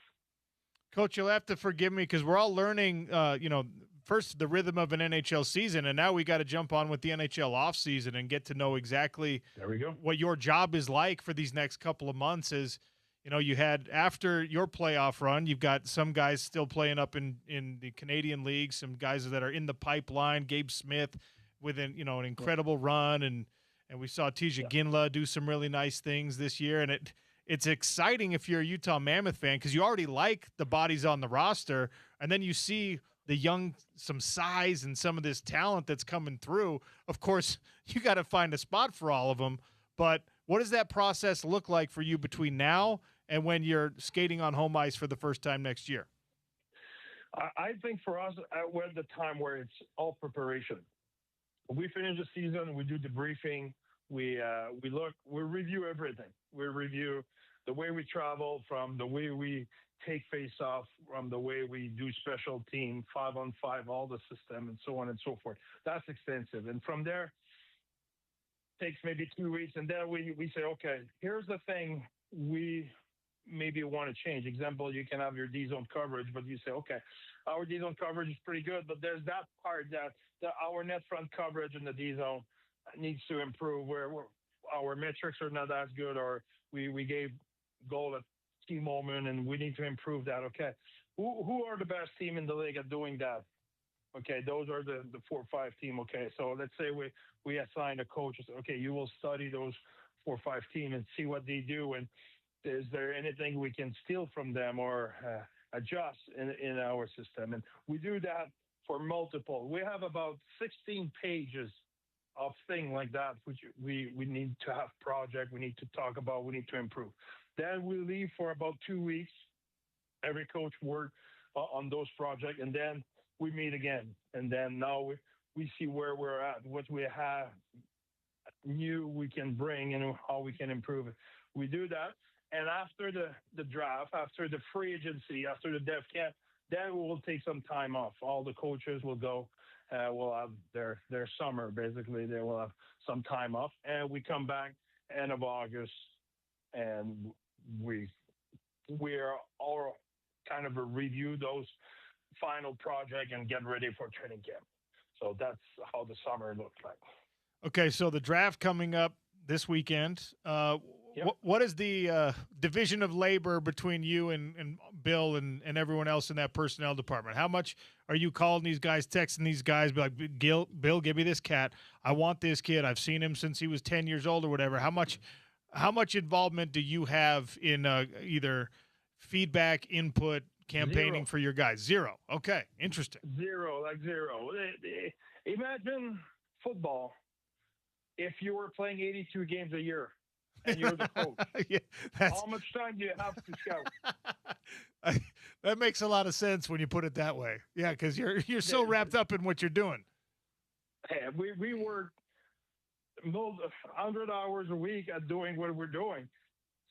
I have no time to start watching an 18 years old who may or may not be drafted and may or may not play for us in 5 years. Because the difference with football and hockey is the player we draft will most likely go back to college or go back in junior and for 2 years, 3 years, 4 years, then play in the AHL in the minor for us for a year or 2 or 3, and then come to us. So it's a long way before they're ready to play for us. So for me to start putting time in that, I don't have the time, first, and two, we have an unbelievable staff of scouts who see 300 games a year each, and they put all their brain together, and they have the experience, the comparison of, okay, Logan Cooley, when he was 16 years old, it looks like that. This player, who we are looking at in the first round, has about the same quality, skate like him, or so on and so forth. So they have all those comparisons, all those details for the player. So the scout, you have the amateur scout who are responsible for the draft, and then you have the pro scout who they scout all the players in the NHL, in the A's, in the pro, in any pro league, and they're looking at right here, right now. How can we improve the team next year? Okay, the coach, my job will be to say, okay, that's what we need. We need whatever, a left winger, a right D, a goalie, a power play guy, or whatever. We need a face-off guy, okay, to play in that kind of a situation. And them, now they go to work and they try to find which candidate in the league could fill up that role. And now which one can be available, either by free agency or trade. And now we're starting to build a puzzle. I'm part of those discussions, but I'm not part of the discussion on the amateur side. Last thing before I let you go, Coach, from a fan perspective, it feels like there's maybe at least the beginnings of a rivalry building with the Vegas Golden Knights. Do you get that sense on the bench and with your players? We want to hate all of them. We want to have 31 team we hate. That's what we want. For sure, when you play in the playoff, that's where you build your rivalry. That's where you start to have animosity with the opponent and start to hate them a little bit more. But I think we're really competitive. We're looking at Vegas as a team we want to beat. We want to beat everybody for sure, but it's a team we're taking a lot of pride to play hard against them. Look at Colorado, it's another team, and so on and so forth. So yes, we want to be really competitive, and Vegas is on the list. Coach, appreciate you giving us some time today. Congratulations on the extension. Congratulations on a great season and a run into the playoffs. we cannot wait to see what is next. We are all on the Mammoth bandwagon here in Salt Lake. Thank you, sir. Thank you. I appreciate it. Have a great day, Sean. Thank you. Bear Turney, Andre Turney, Coach Bear, one of the big pieces of news here in the state is that he is staying on. Adam Foote is coming on. Blaine Forsythe, his lead assistant, is staying on. Continuity on the coaching staff for a young group that, again, has continued to climb this ladder into the playoffs. And the expectation for Coach Bear and company will be that you win a series next year. Love picking his brain, hearing about there's a difference between the knowledge and the wisdom, right? You know what it's going to be like, but then until you experience how it is, you're like, oh, okay. I loved his story about Cooley. You know, Cooley knew the coaching staff was able to tell him as soon as you start hot in this series, they're going to mark you. They're going to start paying attention to you. It's going to be a little bit different. Now he knows how that actually goes. And Cooley will be much better equipped for it. Big thanks to Coach Bear for the Utah Mammoth for setting that thing up. And don't ask him about what prospects he likes in the draft, which, you know what? Very logical explanation by him. You're like, what time do I have to be looking at 16-year-olds? Well, especially because, like, you've got your 82-game slate, right? But you already have the guys that are in the pipeline that are closer to the finished product, right? There's no, as far as we know, there's no, like, Macklin Celebrini in this draft. There's no Macklin Celebrini currently in the pipeline, whereas he's a 17-year-old kid that's ready to take the next step. You got something close to that potentially with a teenage Tija Ginla or with a Gabe Smith or something like that. But those are going to be the things that draw your attention, not some random kid playing for whatever college or whatever junior team in Canada. I'm sure he would love to spend some time doing it, but he doesn't have the time to do it. So appreciate all the explanation from Coach Bear. All right, I want to dive back. We touched on this with Jerem Jordan, and we've got Byron Bader coming on at 1 o'clock to talk about the prospects in this upcoming hockey draft. But I want to take the next segment. I want to talk about the Brendan Sorsby situation again. The supplemental draft that he was banking on as his sort of outlet is not happening, and there's a reason for it. We'll tell you what it is next. It's the Sean O'Connell Show on ESPN 700 and 92.1 FM.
Sean O'Connell Show here on ESPN 700, 92.1 FM. Byron Bader of Hockey Prospecting is going to join us to preview the upcoming NHL draft. Yes, NBA draft tonight. We've got a show at the Engine Room, 1388 South, 300 West. Myself, Spence, Gordy, Smitty, getting excited for the Jazz picking at number 2. The NHL draft, the Mammoths have 7 picks, including number 19 in the first round. We'll talk with Byron Bader here in just a moment. News broke earlier in the show today as we're watching Portugal up 5-0 on Uzbekistan, who I think I had winning the group, so that one hurts me. But I guess good for Cristiano Ronaldo and company. News broke that Brendan Sorsby will not have the option to go to an NFL supplemental draft because it is under the collective bargaining agreement. It is under sole discretion of the NFL, by the NFL, whether or not to even conduct a supplemental draft. And they are declining the option to conduct a supplemental draft this year.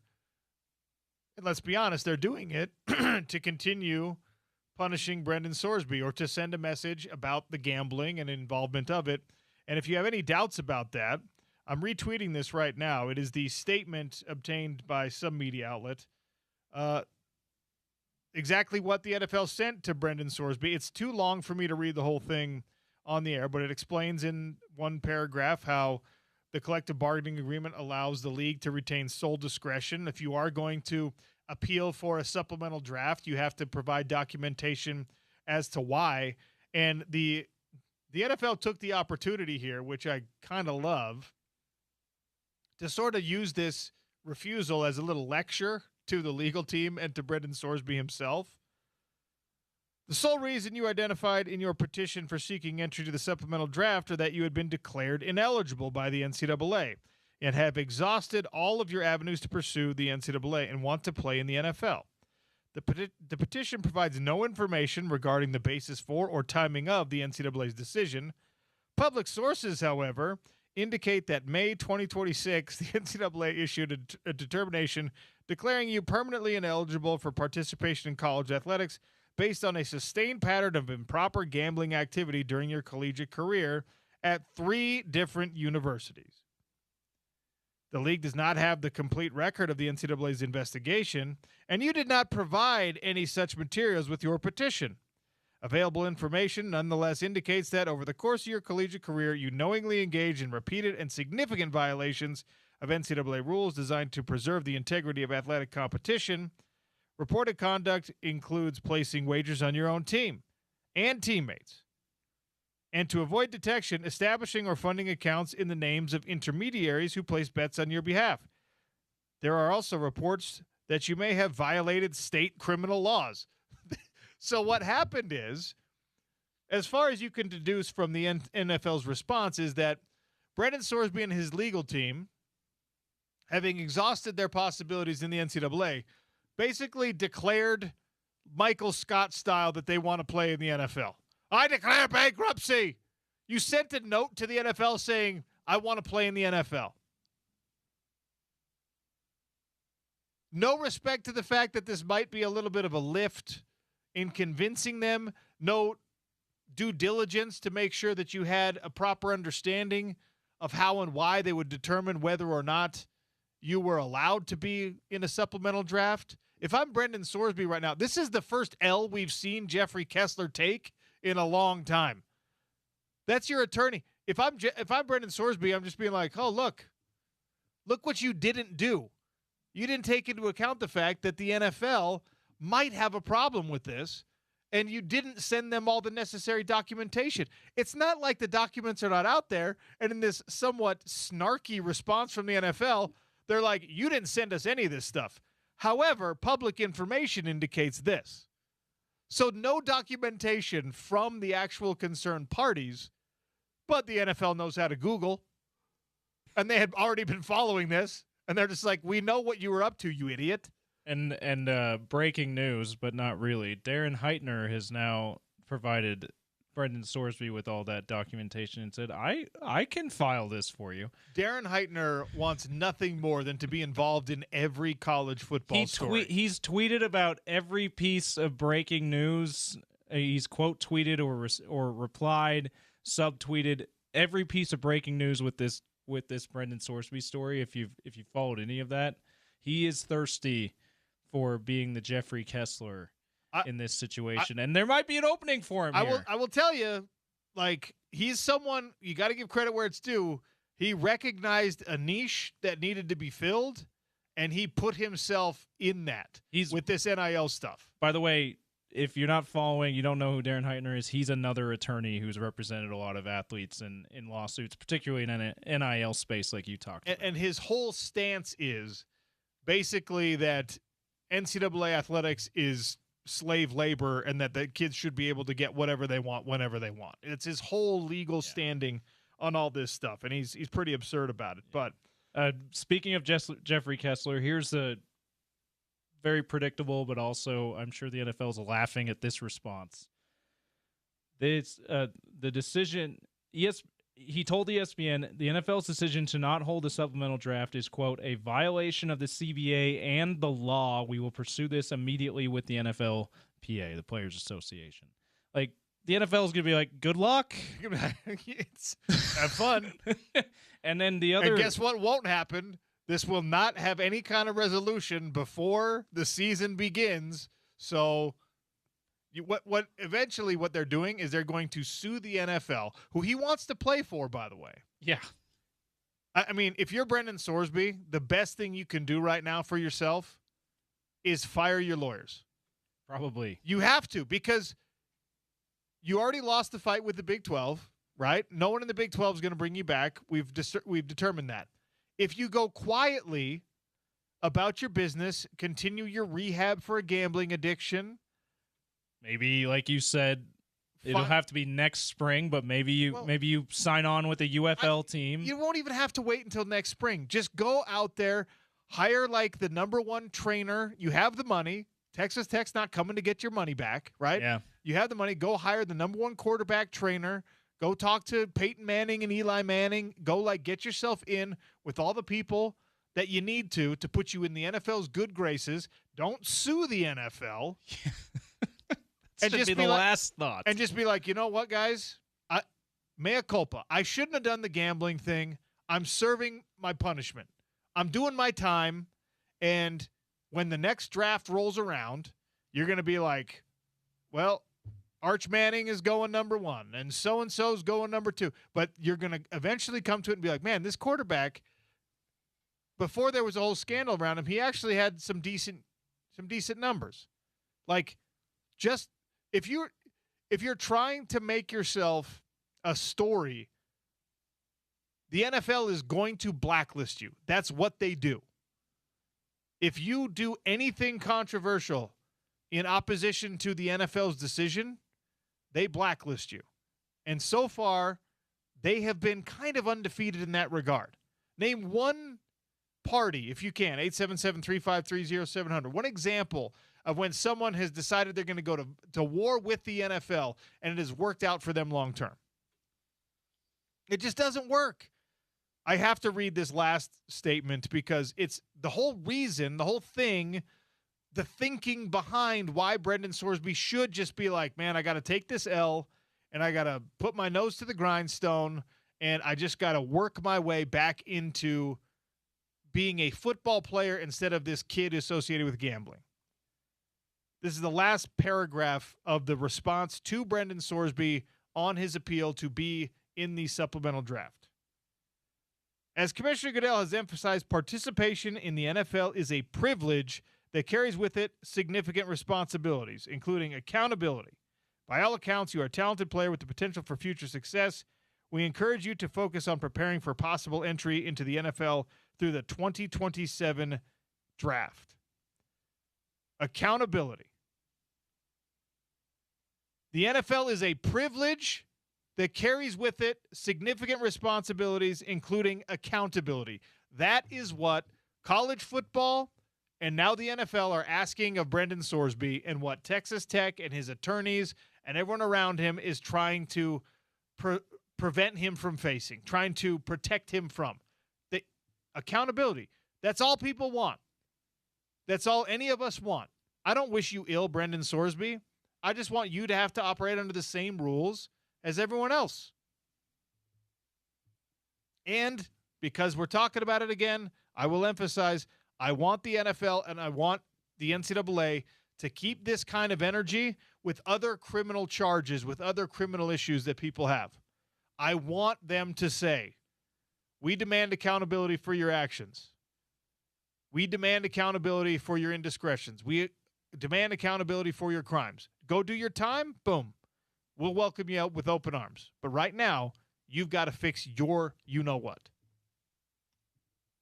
I love that letter from the NFL. Print it out and frame it. Make your high school kid that doesn't know about accountability read it. 877-353-0700. Always love to hear from you. Any thoughts you have on this Brendan Sorsby situation are welcome. Got to take a break. We'll come back with Byron Bader. It's an NBA draft tonight. The NHL draft is coming this weekend. We'll talk a little hockey prospecting with Byron Bader next on the Sean O'Connell Show, ESPN 700 and 92.1 FM.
Well, welcome back to the Sean O'Connell Show on ESPN 700, 92.1 FM. Welcome in Byron Bader, hockeyprospecting.com, as we get ready for not only tonight's NBA draft, where the Utah Jazz have the number 2 pick, but this weekend an NHL draft where the Utah Mammoth have 7 picks, including number 19 overall.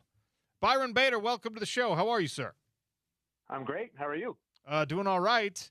You know, we're a new hockey market still here in Salt Lake City, and we've kind of jumped on this bandwagon, and people are starting to pay attention to hockey prospects the way that they have basketball and football prospects. But still, it's an uneducated eye for the most part. How deep, how good, how momentous is this upcoming draft class in the eyes of hockey experts? Yeah, I would say it's a pretty good draft class in terms of like the star potential, the offensive potential that it has. Where it's kind of lacking is there's not very many centers to it, especially at the top level. Like even the kind of available centers might not be of that star variety, but it has a lot of really offensive star defenseman potential, as well as at the wing. I think it's pretty deep in terms of what you could get, especially like a team like Utah at pick 19, but it's kind of lacking, that most important center position, I would say.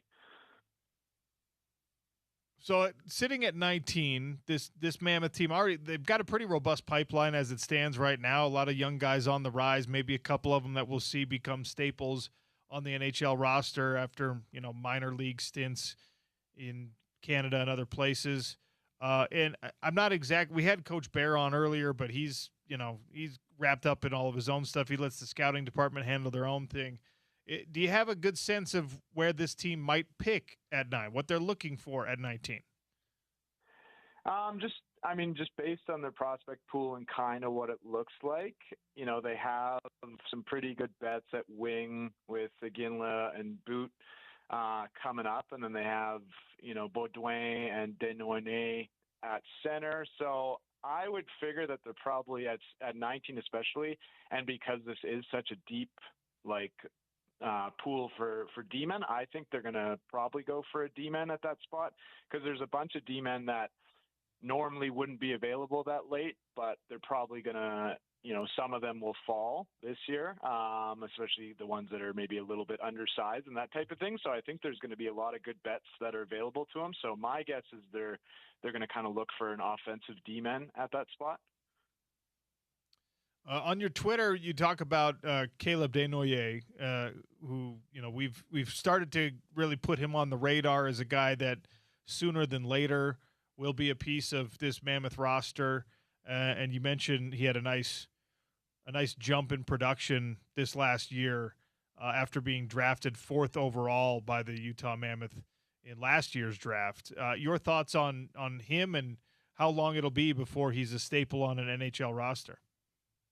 Yeah, no, I think he had he's had basically perfect development in terms of how I look at it, in terms of a production standpoint, basically since his pre-draft year all the way up to his post-draft year. It's like a perfect trajectory, and he's, a really young center prospect, good size. So I would say maybe he makes the team out of camp, but he's probably another year away. And then, hopefully can kind of slot right in there with that young Mammoth core and start to grow with them, and kind of maybe even start to, in a few years especially, push Nick Schmaltz down the lineup and kind of be their 1C is probably the overall goal. But I'd say he's probably still another year out, but I love the way he's going and the trajectory so far.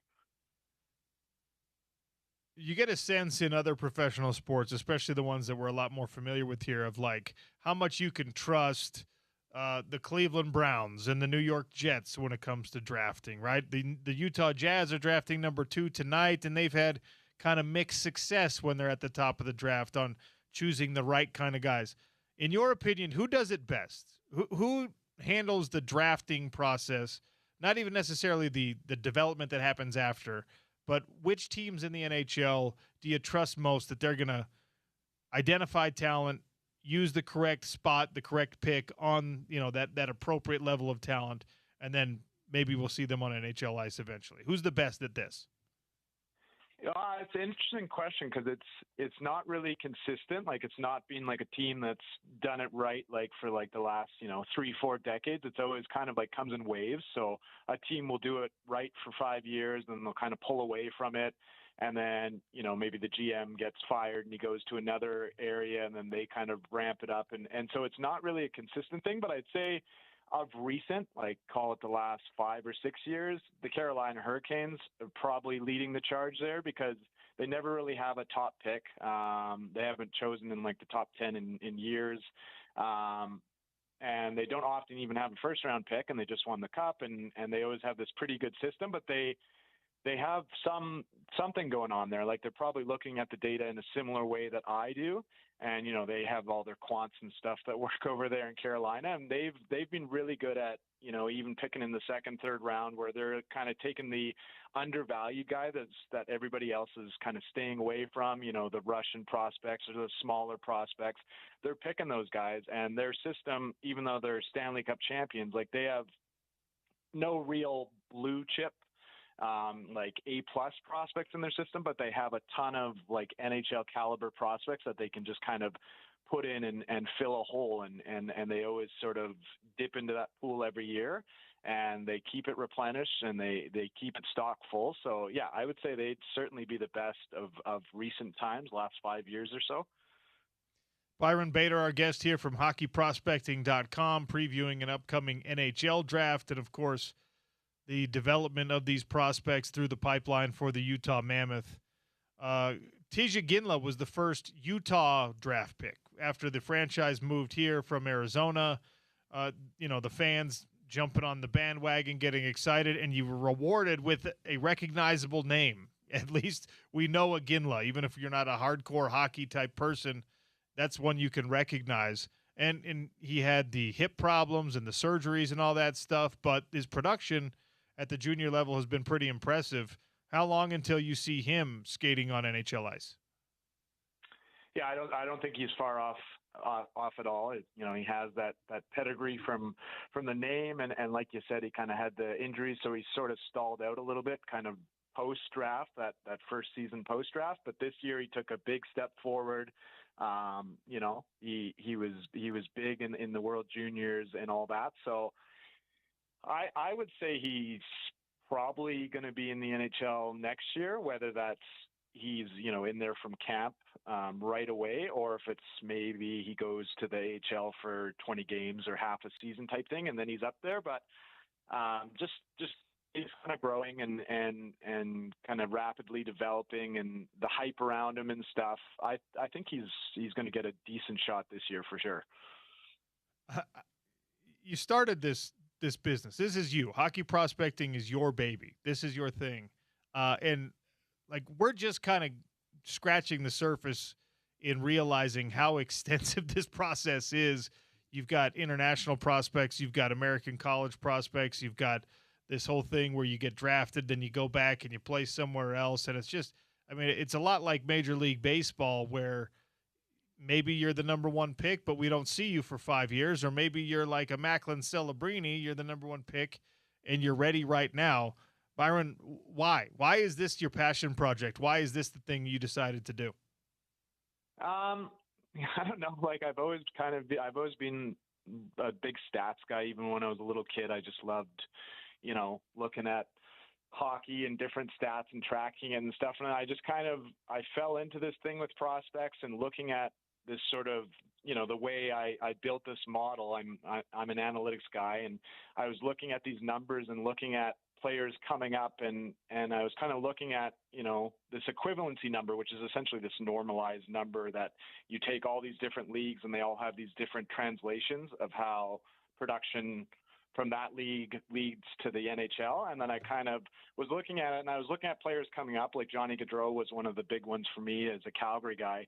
And he was just making these like massive jumps in college, and everybody was super excited about him. And then he made the NHL, and about 10 games in, you could just see oh yeah, this guy's going to be a superstar, and he turned into one. So I was kind of wondering, is that what like a superstar looks like before the moment before they make the NHL is kind of where it started from. And then I just started looking at these numbers and developing a model over several years. And then sure enough, as I got more and more data, it was just kind of proved out like, the game kind of changes over the decades, but these certain archetypes of players or these certain looks of players in terms of their sort of normalized production and, at what age they're doing it, like it's very consistent. And these players tend to make the NHL, and then, these different types of players tend to become superstars. So it just kind of naturally happened. I've always been an analytics guy and a numbers guy, and just fell into it. And I've been going with it for about 6 years now. So it's been a fun ride. What are your numbers? And I already referenced him, but Macklin Celebrini makes me nervous because we're this Western Conference team here in Utah, and the Sharks have their third top 4 pick in the last 3 drafts or something coming up.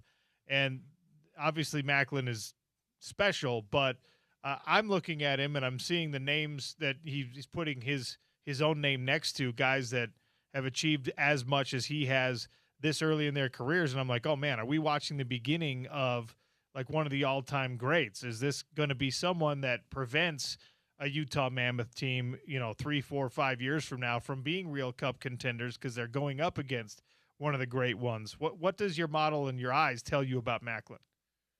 Yeah, I mean, model-wise, at the time of the draft, he has this look. I call this the kind of certain superstar, certain star look. So everybody who's ever looked like this in the model going into the draft has basically turned into a point per game superstar. So that's exactly what he looked like at the draft. So I kind of wasn't too surprised that he kind of immediately hit the scene and started putting up 100-point seasons and that type of thing. Yeah, I think you're absolutely looking at one of the next greats, the Connor McDavids, the Sidney Crosbys, the Alex Ovechkins. And yeah, I think he's going to be a big problem for a lot of teams in the Western Conference. And, the San Jose prospect pool also, I mean, Celebrini's sort of graduated out of it now, and Will Smith has graduated out of it, but they're still so stocked up, and they have the 2nd overall pick this year. So I think they are going to be a very big problem over the next decade, and Celebrini is certainly going to be leading that charge as one of the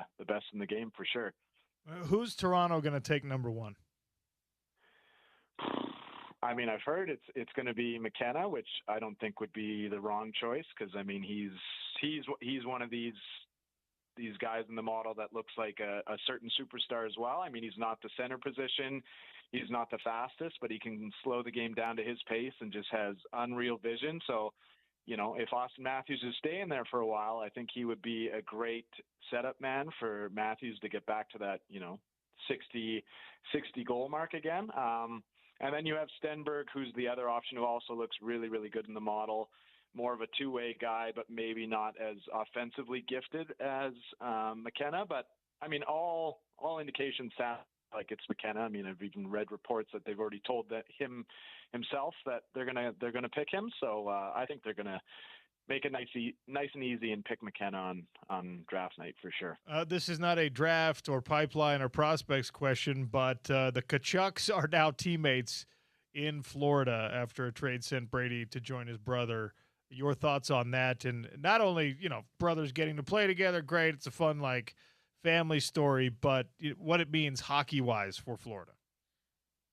Yeah, I mean, I'm from Calgary, so I lived the Matthew Tkachuk to Florida trade. And then when the Brady one broke the other day, it was kind of surprising, but not really. Like, it was kind of the same feel. In Ottawa there when he was knocked out of the playoffs. He's saying things in the media, but things are kind of coming out and just, his demeanor and stuff. And then everything with the Olympic team and stuff, it just seemed like he kind of wanted to change. And they've talked about for years, I mean, both of them playing together and they've always loved that, playing in, on Team USA and the different USA teams that have been put together. You could tell that they really wanted to play together, and here we are. So I mean, Florida was already a juggernaut. I mean, they missed the playoffs this year, but like they have more stars than anybody. They kind of are managed to fit them all in there. So I think they're going to rebound next year and be right back in there in the contender conversation.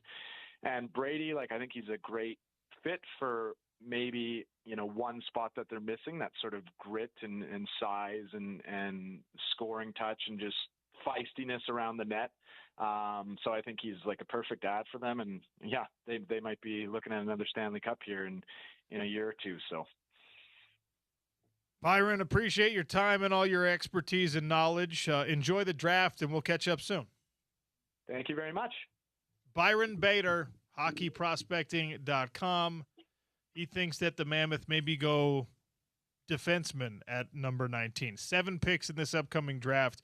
NHL draft begins on Thursday, continues into Friday, and the Mammoth are probably not drafting an immediate impact type player, more of a draft and stash, let them develop like we've seen from the guys recently. But the acceleration of this development all around the league, but certainly within the Mammoth organization, is something to keep an eye on as well. Big thanks to Byron Bader for hopping on. We'll do the Daily Dump next. We'll do some crosstalk with Spence to wrap up the show. Sean O'Connell Show on ESPN 700 and 92.1 FM.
The truck with the duck for your plumbing, your drain cleaning, your air conditioning, your heating, anything you need.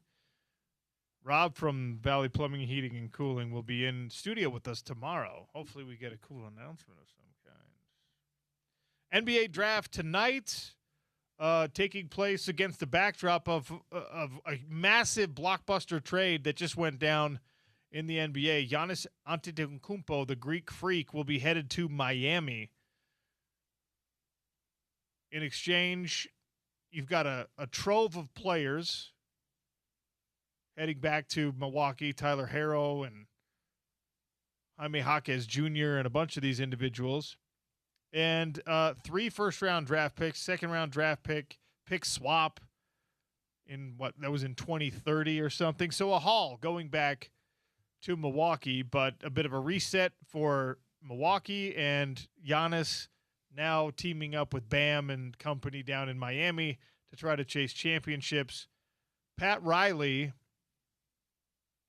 has now acquired LeBron James, Chris Bosh, Giannis, Alonzo Mourning, and Shaquille O'Neal for the Miami Heat in trades. Yeah. Well, LeBron, I or suppose, free agency, I suppose. Yeah. Free agency / trades. He's acquired those. That is. Did you say Jimmy Butler too? I did not say Jimmy Butler as well. So that's 6 Hall of Fame players. Yeah. Even Goran Dragic. No, wait, he doesn't belong on that list, but a really good player for them. He said it before.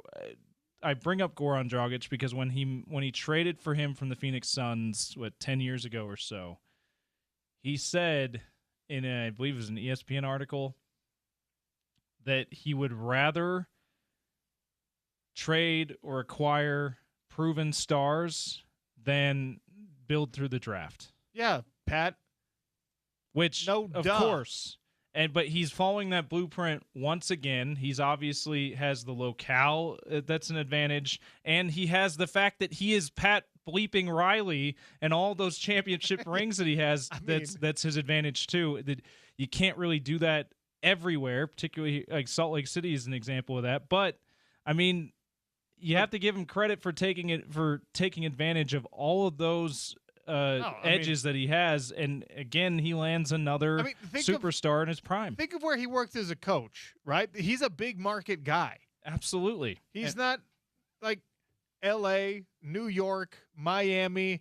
If he's working in L.A., New York, or Miami, Pat Riley has everything he needs. And like Miami, a smaller market than the other two, but it's not. It's a desirable market. It's an incredibly desirable market compared to similar to those two. Florida has a much lower tax liability than like California does. Anyway, so Giannis to Miami, that's a big one, and the NBA draft tonight. Now that this means with the trade that Milwaukee has 2 first-round draft picks this year in a deep draft. We've talked about the top 4, the top 5 quite a bit. There are a lot of people think that all the way down through like 20, this is one of the deeper drafts that we've had, and that you're not going to be able to really hurt yourself in that regard. So it could be, timely, smart for Milwaukee to make this trade when the relationship with Giannis had obviously soured there. There's a bit of a controversy in the behind the scenes here. And I'm sure the NBA at some point will have to investigate this, but the conspiracy out there is that Giannis always intended to go to Miami. He was never taking Boston very seriously, but he put Boston on his quote-unquote trade-friendly list because he is a stakeholder in Kalshi, one of these prediction markets. And the more traffic that they get, the more money Giannis makes as a stakeholder. So if people are going to these prediction markets and they're saying, I think that he's going to end up in Boston, I think he's going to end up in Miami, if he's driving some uncertainty, if there's doubt on that outcome, obviously there's more action on that outcome on a prediction market. So there are people out there, apparently, rumor someone close to the situation was just like, he really didn't have Boston on his trade list. He just put it on there so that they could drive traffic to the bets on where he will end up. Another thought, he is not the GM of the Milwaukee Bucks, so he actually didn't have much say in where he was being traded. But he did have plenty of say. They're not going to. He had a trade, but we've seen it over and over again. And maybe the Bucks, because he's going out with a good relationship, just won a title for them a few years ago now. Maybe they're willing. They were a lot more willing than a lot of teams are to trade him to a place where they're going to be. But also, we've seen plenty of examples, even in those good relationships scenarios. Good star player has a good relationship with the team that he's about to leave, where they go, sorry, I know this team was at the top of your list, but this team gave us a better package, so I'm not sure there's much to that. Yeah, I'm not sure either. But it's an interesting thought. Vegas might be an NBA city and an NHL city and an NFL city and a Major League Baseball city. So Vegas, a decade after a lot of us thought they'll never have any professional sports teams, are probably going to have the Big Four plus a WNBA team. Plus, they're still a combat sports capital. Like, they're going to be the sports capitals of the world. If you get all four of the major franchises in the United States, and you have one of the best WNBA franchises, and you've got a Formula One race, and you're the headquarters of the UFC, you are the sports capital of the U.S. You absolutely are. I forget about the Formula One. They've got that every year in Vegas.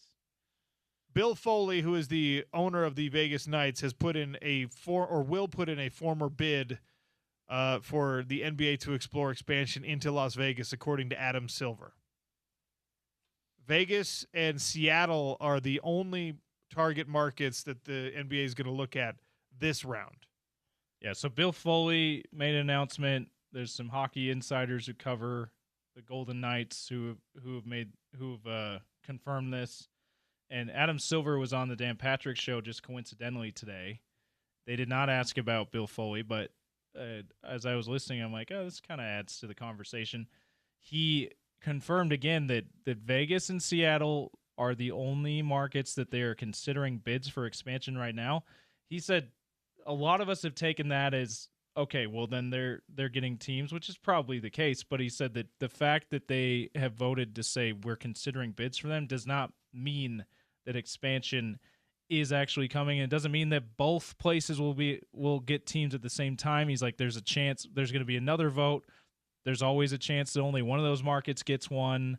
There's a chance that we decide when we vote again that, okay, it's not a good time for expansion, but they are considering bids. And Bill Foley, obviously a power player with owning the Vegas Golden Knights. I mean, he probably would be a good owner for this NBA team. I'm going to give all you a spoiler alert. The NBA is going to expand. Yeah. And they're going to go to Vegas and Seattle, and then they're going to expand again in 4 or 5 years. And they're going to give Vancouver another franchise or something, and they're going to go to Nashville if they don't move Memphis to Nashville. I mean, this is for billionaires and for these leagues, this is a license to print money. Professional sports in the United States is almost a foolproof business right now because of the structure of these leagues and revenue share and television deals and all that stuff. It's almost foolproof. These are profit-hungry individuals, and the other side of it is, depending on how creative you are, they're massive, massive tax liabilities and write-offs for these billionaires. So it's going to happen. We're going to get more expansion in every league. The ultimate question will be whether or not professional sports expand to the level where Salt Lake City could ever have an NFL team. I think that is the threshold we don't cross, but beyond that, it's just going to keep growing. And I'm here for it. I love that. I can't wait for us to have a Major League Baseball team. I can't wait for Nashville to have a Major League Baseball team. Sorry, Portland, you're not going to get one because politically you're a mess. The thing that we're going to see before there's a vote on whether if and when Vegas gets a team, if and when Seattle gets their team back, gets the Sonics back, is how many more billionaires are going to be bidding. This is the first one who's put his name out there. Like, yeah, I'm gonna try to bring the NBA to Vegas. I wonder if Mark Davis has the bandwidth to be the Ryan Smith of Vegas and be the Raiders owner and the Aces owner and the NBA owner. He only paid $1 million for the Aces. So he probably has the capital. Does he want to add NBA? I mean, you would think that as soon as Mark Davis, because he's the Aces owner and the NBA owns the WNBA, as soon as he puts a bid in, I'm sure the owner's going to vote and be like, "Yep, we already know that guy's great for basketball. We're going to bring him. We're going to bring him into the men's side too." I bet you if they ever open it up for minority ownership, that Dana White and his partners will, Ari Emanuel, who's the effective owner of the WWE, right? Those guys are going to want to be in on it because they try to get in on the NFL thing. Sheldon Adelson. I mean, all these people, there's a lot of money down there. Steve Wynn, there's a lot of money in Vegas. Some multi-millionaires and some billionaires down there. Yeah, the thing with Bill Foley that gives it, I mean, there's obvious symmetry with Mark Davis already being the WNBA owner and those two leagues being one and the same, basically. There's some symmetry with Bill Foley because I would guess that they're going to play the games will be played at T-Mobile Arena. Yeah, I mean, you got to play it at T-Mobile. So, and Bill Foley owns the team that plays their home games at the Fortress at T-Mobile Arena with Vegas Golden Knights. So there's some symmetry there. Foley's the only one who's come out in front with this. I kind of would expect Mark Davis to say, "Yeah, I'd like to throw my hat in there." And you give a very astute guess there with Dana White and UFC too. We referenced this in our conversation with Byron Bader. It's big news in the NHL. A big trade happened this week. Brady Tkachuk has been traded from the Ottawa Senators to the Florida Panthers. He will join his brother Matthew Tkachuk. And this happened, by the way, in the same week that their dad, a day later, was informed that he has made the NHL Hall of Fame. So Keith Tkachuk is going to be a Hall of Famer, and now his sons are going to be playing together on an NHL roster in Florida that happens to be already a pretty darn good roster. Brady makes them that much better, and I think fatigue more than anything else is what took them out of contention for the Stanley Cup this year. They didn't even make the playoffs. They have a regular length of season in the 2025 campaign, 2025-2026, I should say, and they'll be right back in the hunt 2026-2027. Now, if you're playing in the Eastern Conference, you're fighting every game, man. Matthew and Brady, especially for when they're on the ice together, they are like the bad kids at school. They are looking to fight. Even in Olympic hockey where it's kind of frowned upon, you're not really supposed to be doing that. In the international tournaments, a little bit friendlier, but those guys are looking to mix it up. This is going to be glorious for Florida Panthers fans if you like the violence and the sort of out-of-bounds play in the game. Matthew and Brady being together, and then Dad making the Hall of Fame the same week is just that's a great week if you're a Tkachuk. Yeah, that's quite the week, and I mean the rest of the Eastern Conference in particular, all of the NHL going to the Mammoths should be like, oh darn, the Panthers are probably back in title contention right away here, adding another Tkachuk. Kachukarama squared, I guess, in Florida. This is actually another wild story in the NHL. I know it's the NBA draft tonight, but we don't have any news yet. There's no trade where the Utah Jazz are moving up to number 1 for me to report on. It's, as far as we could tell, it's going to be AJ or Darren at 1, AJ or Darren at 2, Cam or Caleb at 3, Cam or Caleb at 4, and then depending on who you listen to, that's when the draft really starts. That's when the consensus sort of falls apart. But this is the NHL's news cycle. The Oilers, remember, they've got like a 2-year window with Connor McDavid. The Edmonton Oilers are hiring Mike Babcock as their next head coach. Now, I forgive you if you don't know a lot about Mike Babcock. He's 63 years old. He has not coached in the NHL since he resigned prior to the 2023 campaign. He had been hired by the Columbus Blue Jackets. He's a bit of a controversial character because he has this reputation for being an absolute nightmare with players, crossing the line, being totally invasive to their privacy. With the with the Blue Jackets, he was demanding people share photos from their personal cell phones with him. Now, details on what exactly those photos were, hard to come by, but what kind of photos would a coach be asking his NHL players for, his young professional athletes from their personal cell phones? Photos of them on vacation together, photos of them playing hockey. Guys don't have their personal cell phones for that. Angles of the ice as they're playing, like, oh, well, maybe I see something here strategy-wise. So the Oilers are just – I saw a tweet that said, pouring gasoline onto the dumpster fire is an interesting choice for Edmonton. Yeah. Now, it's not exactly the same dynamic when we're talking about NHL players. The whole culture is different, right? So the Lakers were not going to hire any coach that LeBron James didn't approve of. Connor McDavid, if you're ownership management in Edmonton, Connor McDavid is your key to success. Leon Draisaitl to a lesser extent, but Connor McDavid or bust. If you're not keeping him happy, you are destroying your franchise future. You had to have called Connor McDavid at least. So if Connor McDavid signed off on this, counterintuitive based on what we know, but maybe he did. Maybe he likes that kind of old school crazy guy. I have no idea. Maybe he and Babcock have a personal relationship I'm unaware of.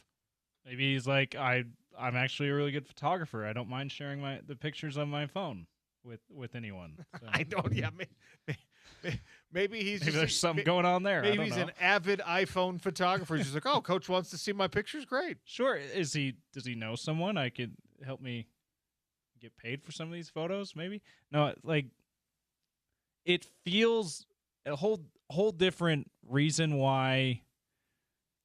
Like a guy like John Tortorella has bounced around the league and it went a long time without coaching, but it feels like Edmonton might be seeing the lightning in the bottle that Vegas had with a veteran coach that's old school like Tortorella, and going, you know what, maybe that's what we need after flaming out in the first round of the playoffs this year instead of going to the final and winning a championship like we got close to the last couple of years before that. Maybe they're like, you know what, Torts isn't available. Maybe, well, I mean he is, but maybe we don't want to go with Torts, but maybe we go with Mike Babcock and try to get the Torts effect with our team next year at the beginning of the season.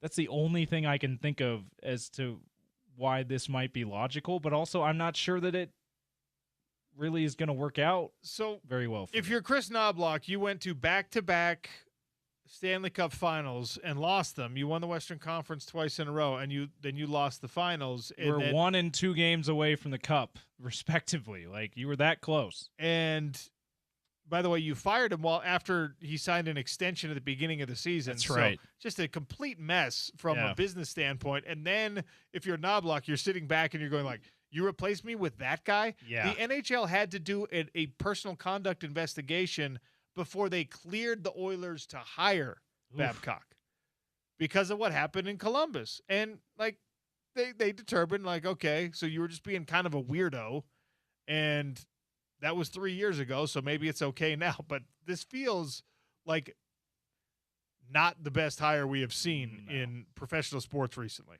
Speaking of NHL and we were talking NBA expansion, OC, this just came through ESPN.com.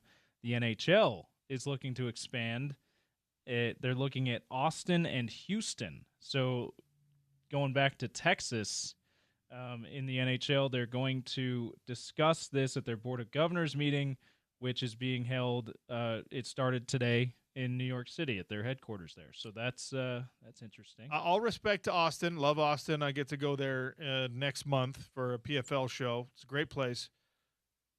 Haven't had positive experiences in Houston, but I have no gripe against Houston. But not so hot take. Texas already has enough professional sport. Yeah.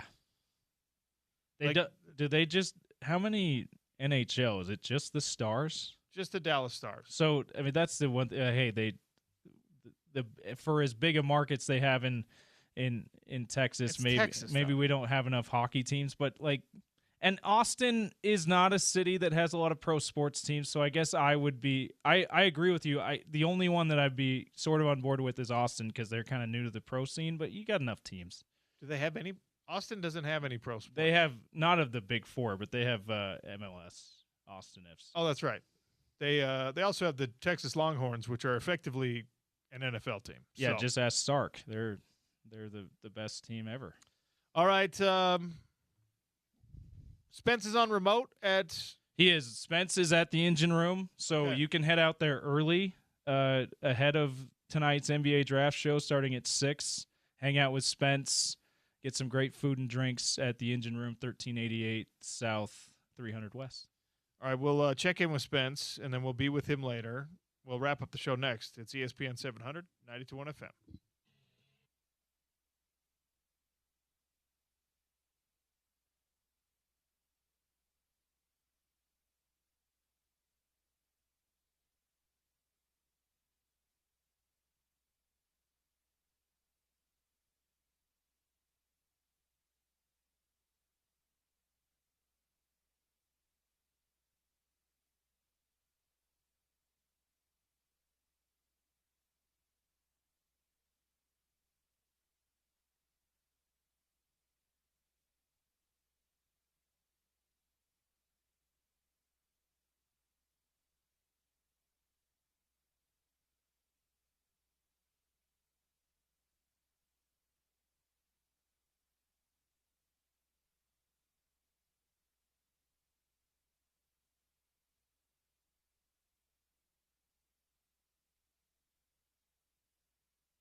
Final segment of the show brought to you by Advanced Window Products, 801-850-9100 for $2,500 off, 10 windows or more. England versus Ghana about to kick in World Cup action. NBA draft happening tonight at the Engine Room, 1388 South, 300 West in Salt Lake City.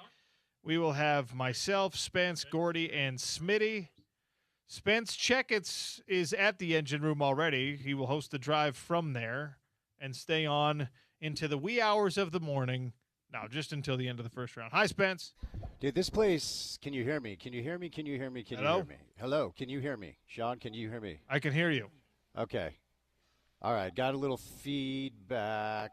No, we're not going to be able to do this if the – Yep, just come down to Engine Room. See you later, Sean. No problem. Here's a fun little trivia question to close out the show, James. Since we were talking about expansion, we were talking about NHL, NBA, whatever.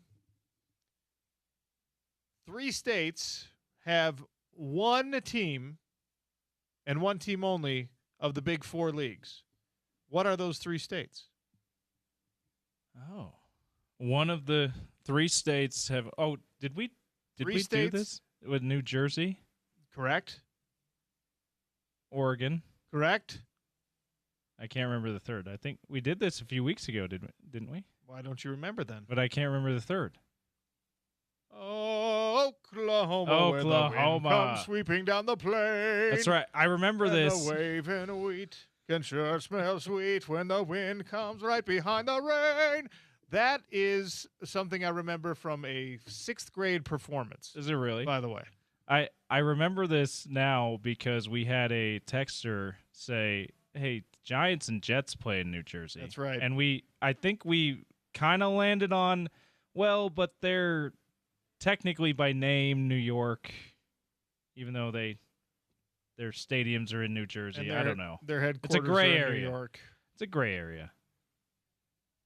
The New Rutherford Jets. The New Rutherford Giants. Just doesn't have the same ring to it. Enjoy the drive with Spence Checketts, and then make sure you stay on 6 p.m. and beyond at the Engine Room. We will have a conversation about all things happening in this NBA draft. Utah Jazz picking at number 2, AJ or Darren or AJ, or maybe Cam Boozer. You just never know. Caleb Wilson, no. That one actually seems to be the only one of the top 4 that no one is saying the Jazz might pick. In any case, we will find out tonight. See you at the Engine Room, 1388 South, 300 West in Salt Lake City, starting at 6. Thanks for listening to the Sean O'Connell Show. We'll do it again tomorrow on ESPN 700 and 92.1 FM.